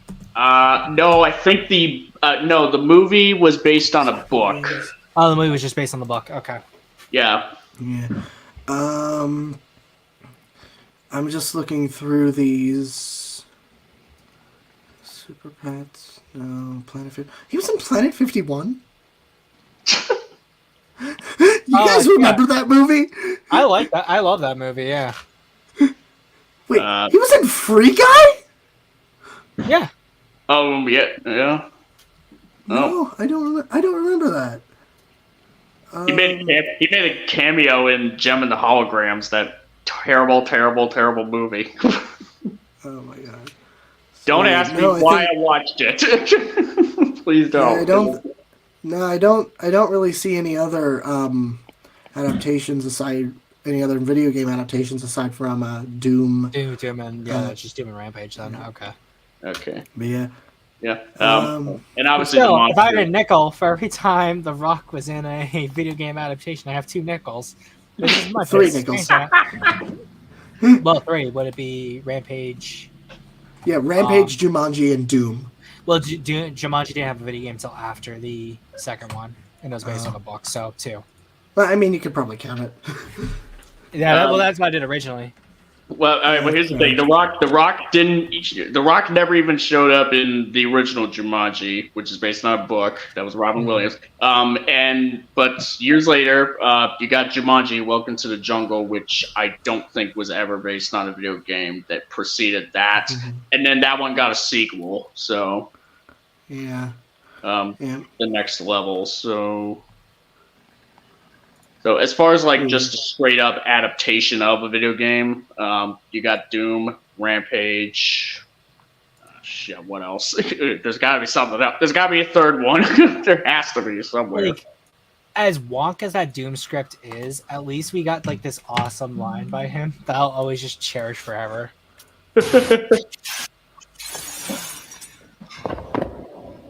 Semper Fi, motherfucker.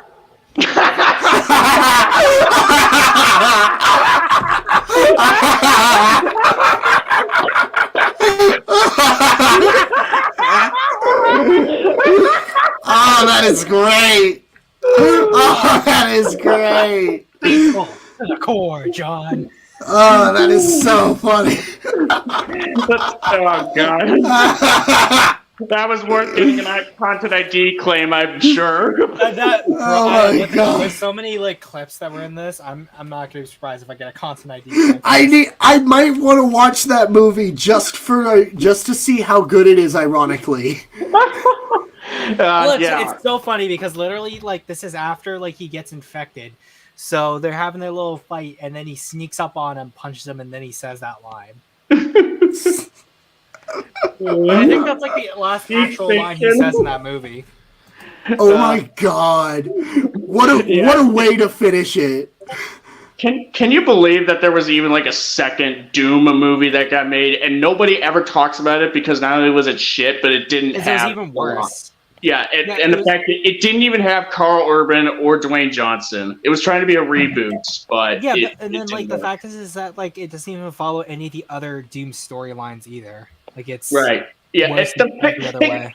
Dude, they fucked up the BFG in Doom Annihilation. How? Yeah. I kind of want to see. I kind of want to see another attempt. What's that one movie? It was it's not Dirty Harry. It was the one movie that was like completely in first person. Hardcore Henry. Hardcore Henry, yeah. Yeah. Do a Hardcore Henry take on Doom, pretty much. Make it ultra violent. Oh my god, that would actually be really fucking cool. Yeah. Oh my god, I would love that. Especially if you're drawing from the newer games. Mm-hmm. Jesus. Oh Jesus, that would be awesome. Yeah, and get a soundtrack that sounds like Mick Gordon, or heck, even get Mick Gordon to do the soundtrack. Like, just fucking. Apparently, Black says they're doing another one. Apparently, they're making a third one with a girl who's the key to everything and the Doomslayer. Just have the Doomslayer. Like I understand that like maybe you want a protagonist that talks, but literally you can have the exposition and just have the Doomslayer be there. It is not hard. Hardcore Henry never had a line of dialogue in Hardcore Henry, and not even a single line of dialogue. Doomslayer would only have just a few more lines of dialogue than him, and it would still work. Come on. and keep the goddamn helmet on him. Or what's it called? You could treat the Doomslayer like a monster, where you don't actually like you get him for only short periods of time, make it absolutely awesome, and he doesn't have to speak. Yeah, it's like we don't need a human avatar just to be like a person to be like our audience avatar, pretty much. Just have the movie just focus completely on the Doomslayer and let us follow him entirely, just from his POV. Even if you do take the helmet off, do not show his face.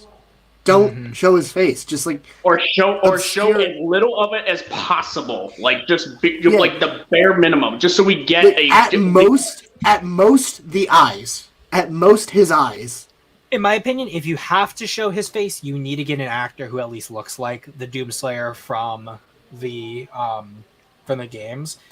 And Alan Richardson looks pretty close to BJ Blazkowicz and the Doomslayer. So if you have to have him take off his helmet, don't have him speak, but you can have Alan Richardson be the face of the live action Doomslayer, because at least he looks like it, and he also physically is a pretty good size for the Doomslayer. Yeah. I would even say like or if you have to have him say something, give him like very little. Just have him say like one or two words that will get across everything. That will just get across exactly what he's thinking, what he's saying. Like the bare minimum. You could probably just get away with it with him saying like "rip and tear" until it's done or something like that, and then go. Yeah. Just cut it off right then and there. Yeah, like Michael Shannon could play the Doomslayer, but I think he's a little bit on the older side. But like in certain shots, he does kind of have the face of the Doomslayer. I'm thinking of like Dave Bautista, pretty much. I know that's like he's Jeff No, you're on to something. Yeah, like I know he's been in a lot of stuff, but I'd go with him. He would be fine. I don't think he fit the Doomslayer really well. Not to mention the fact that like he's tried to like move away from doing like action movies, from what he's been saying. So right, like I'd rather get someone who wants to do this instead of someone who's like he wants to do other things instead of being action star or shirtless and stuff. So okay, all right. So I guess Alan Richardson will. Yeah, I did look up an image of him. Yeah, that fits. Alan Richardson definitely fits. Yeah, I'm basing it off of like having seen him in like the most recent Fast and Furious movie, Fast 10. Mm-hmm. Yeah, even in that one, I could actually kind of see him. Yeah, that he could work. He'd work. Mm-hmm. Yeah. Yeah, I honestly, I'd love to see a Doom movie, a modern Doom movie. See where that goes. And if this third one that Black Rudy is telling us about goes through, please be good. Please be good. Please be good. Please be good. Please be good. From what he's saying, no, I don't think so. I'm not counting on it, not even remotely. Actually, I'll tell you this right here. It would be super interesting. If instead of Aaron Taylor Johnson for Ford Brody, if I had to do an American Godzilla movie, Alan Richardson would be like one of my top picks for a main character to follow as my like leading man. Yeah. Also, Black Rooney said Alan Richardson is Christian IRL. Christmas. He is this Alan Richardson with like an elf costume.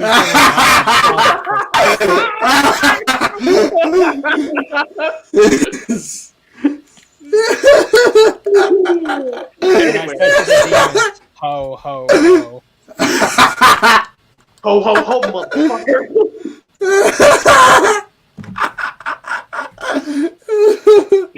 No, but like he's Christian IRL, so making him the Doomslayer makes sense. Yeah. Just Absolutely. No, that is way too funny. I love that. No, but yeah, that would probably be fitting for like what you said with Alan Richardson playing Godzilla character in Ford Brody's place. That'd actually be really interesting. He punches Godzilla in the face. What's it called? Which is better, Christmas or Halloween? Christmas. Halloween. I mean, both are good. Both are But really Christmas, you good. get presents. Yeah. Yeah, Your present. No. Both of them have a case to them, but Christmas, the gifts you get last longer. I mean, I mean, fair enough, but I'm always a Halloween. I'm just a Halloween person. I don't know. Also- maybe I'm a heathen. You are a heathen. We will burn you at the stake for this. Also, apparently, Henry Cavill was considered for G 2014, and we did not get Henry Cavill for 2014. That would be. I cannot imagine that at all. I would love that. What role was he considered for? If he was considered for Frodo. What if no? Frodo! It's Godzilla!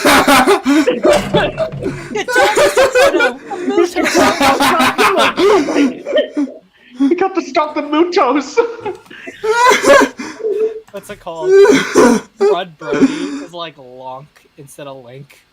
I may not carry the nuke, but I will carry you. I can't carry this, Mr. Gojira, but I can carry you. Come on. But yeah, no, literally, what's it called? If Alan Richardson or Cavill were supposed to be forward for 2014, I just imagine them as Lunk instead of Link. Let me show you what that character looks like. The Legend of Lunk. It's just like them as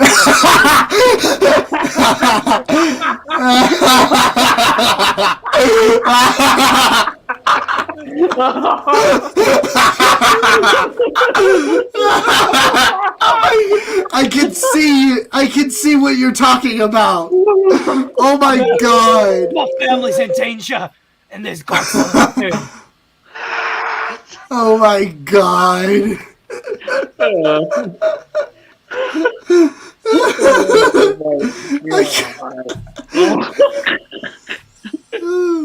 I love this one. Link, Lunk, Lonk, Link, Linka, Links. This one right here. Oh my god. That looks so wrong. What the fuck am I looking at? I can start to look at so like, wasn't let down. This looks like something Terminal Montage would have made. Like, straight up. It's from Cyanide and Happiness. I love their stuff. Oh my god. Oh my god, there is Terminal Montage Link! Oh, that is? Yeah! Let's go! I love Terminal Montage's Fox. That one's so yes! Yes! Oh my god. I love his Donkey Kong. I love Terminal Montage's Donkey Kong. Oh my god. He's just... it's so funny. Jarvana is asking what the hell's happened to this stream. He just got back. A lot of stuff. We were talking about like a dream Godzilla, like leading man for Godzilla. Semper Fi, motherfucker. Semper Fi.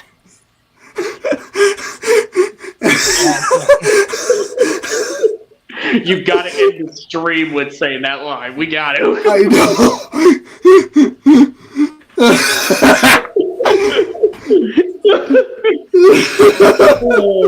Everyone who like comes in when we don't know when like everything's random. No, but they're like, it's just I can't let you do that, Star Fox. I'm just imagining the guy who showed up just now. Like, it's like that one meme of the guy walking into pizza and the entire like room is on fire.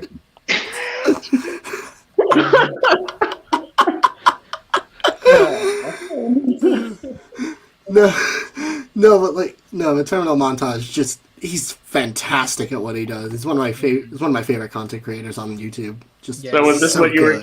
Was this what you were expecting Minecraft World to be a not one but two streams that go off the rails? Yeah, but mine always expected yes. to once we go through our no and yes, but I can't say I'm disappointed. I can't say I'm disappointed either. I can't. I think this is the fastest a topic change has happened so far, at least from the streams I've been on. So what does philosophy have to do with Lunk and Henry Cavill playing the Doomslayer or Frodo Ford Brody, and then Alan Richardson playing the Doomslayer in the Rock's video game adaptation?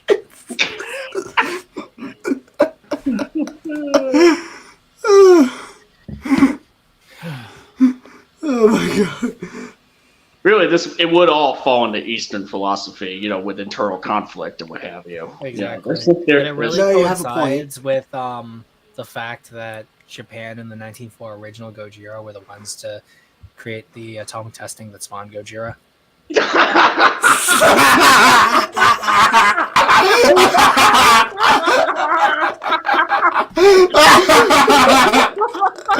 Oh my god!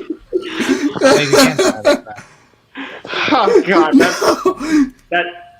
that's like one of those moments where you're just like, what the fuck just happened here? How did that was probably it's so off the rails. So funny. Yeah.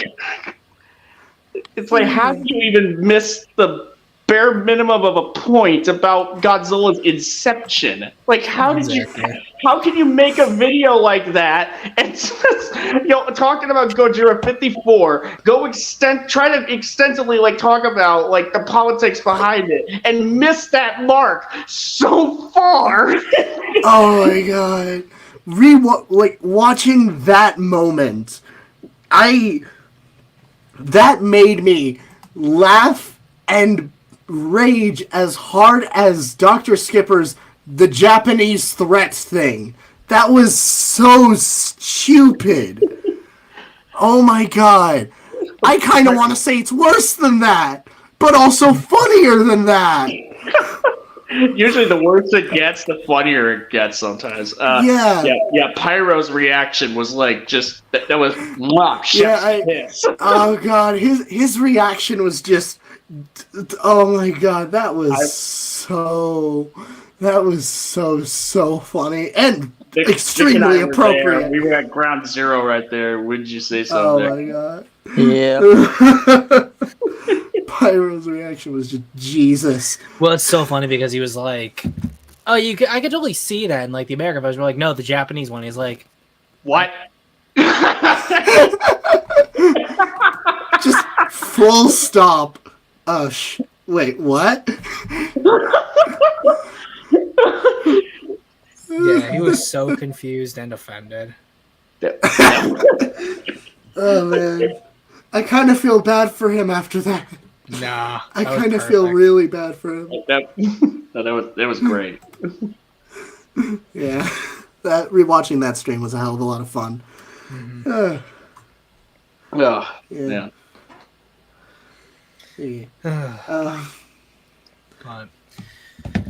I think I'm probably going to be ending this stream a little bit earlier just so I can actually get some sleep, since I'm going to be doing 2 other streams this coming weekend, and those are going to be far later. Yeah.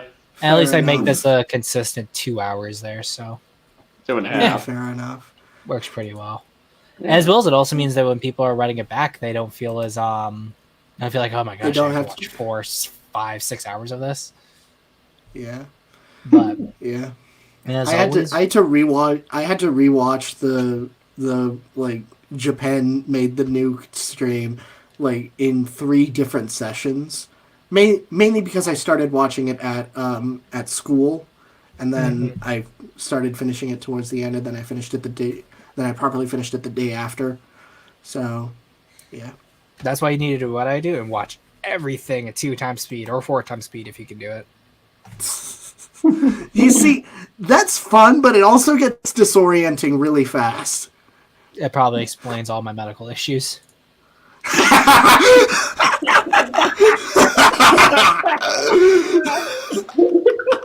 But on to our patented shilling as always, and we'll start off with you, World of Craft Mind. All right. So yeah, you can find me at Minecraft World 1954 on my YouTube channel and Minecraft World 1954 on my Instagram. On my YouTube, I do Versus and Kaiju related stuff, though I have a few plans for changes for that in the future. And then on Instagram, I post artwork and concepts for my Greek mythology inspired Kaiju story. So yeah, take care. Peace! Awesome. Alright, so this has been your guest to the Sea Monster. So I do a set of streams called Sea Monster Live, which I did stream for earlier today on Godzilla 2014, so feel free to check that out for the playback. Not much else new for me to say beyond that, but I am definitely been looking forward to coming back for the stream about that Big Joel video, pretty much. That's I mean, you should probably have like some people join you during the watch party for that, because it's gonna be really interesting to hear people digest or dissect that one, perhaps. But anyways, feel free to check out my channel, Sea Monster Essays. Super 5, motherfuckers. Peace. Alright, you can find me as Vic Montress on Twitter, where you can catch up on my art and commissions. Find me on YouTube at Kaijunaut for Godzilla 98 related content and other Kaiju related subjects. Awesome. And then you can find me as Zimzola99 almost everywhere, but you know the drill. OG_ on Twitter, number 7775 on Discord. Discord links are in the description, and I haven't chilled in a while, but also I have the referral code Kaiju2K, all lowercase, for Havoc Energy. So if you want to support the channel and get some energy drinks, so we can do that link there. I get a little commission. It helps me. Be sure to support the Patreon or join the YouTube membership if you're feeling generous. Big thanks to Blackaroni as always. Being a good supporter and helping everything out. And I'm Zimzola. I'll see you guys.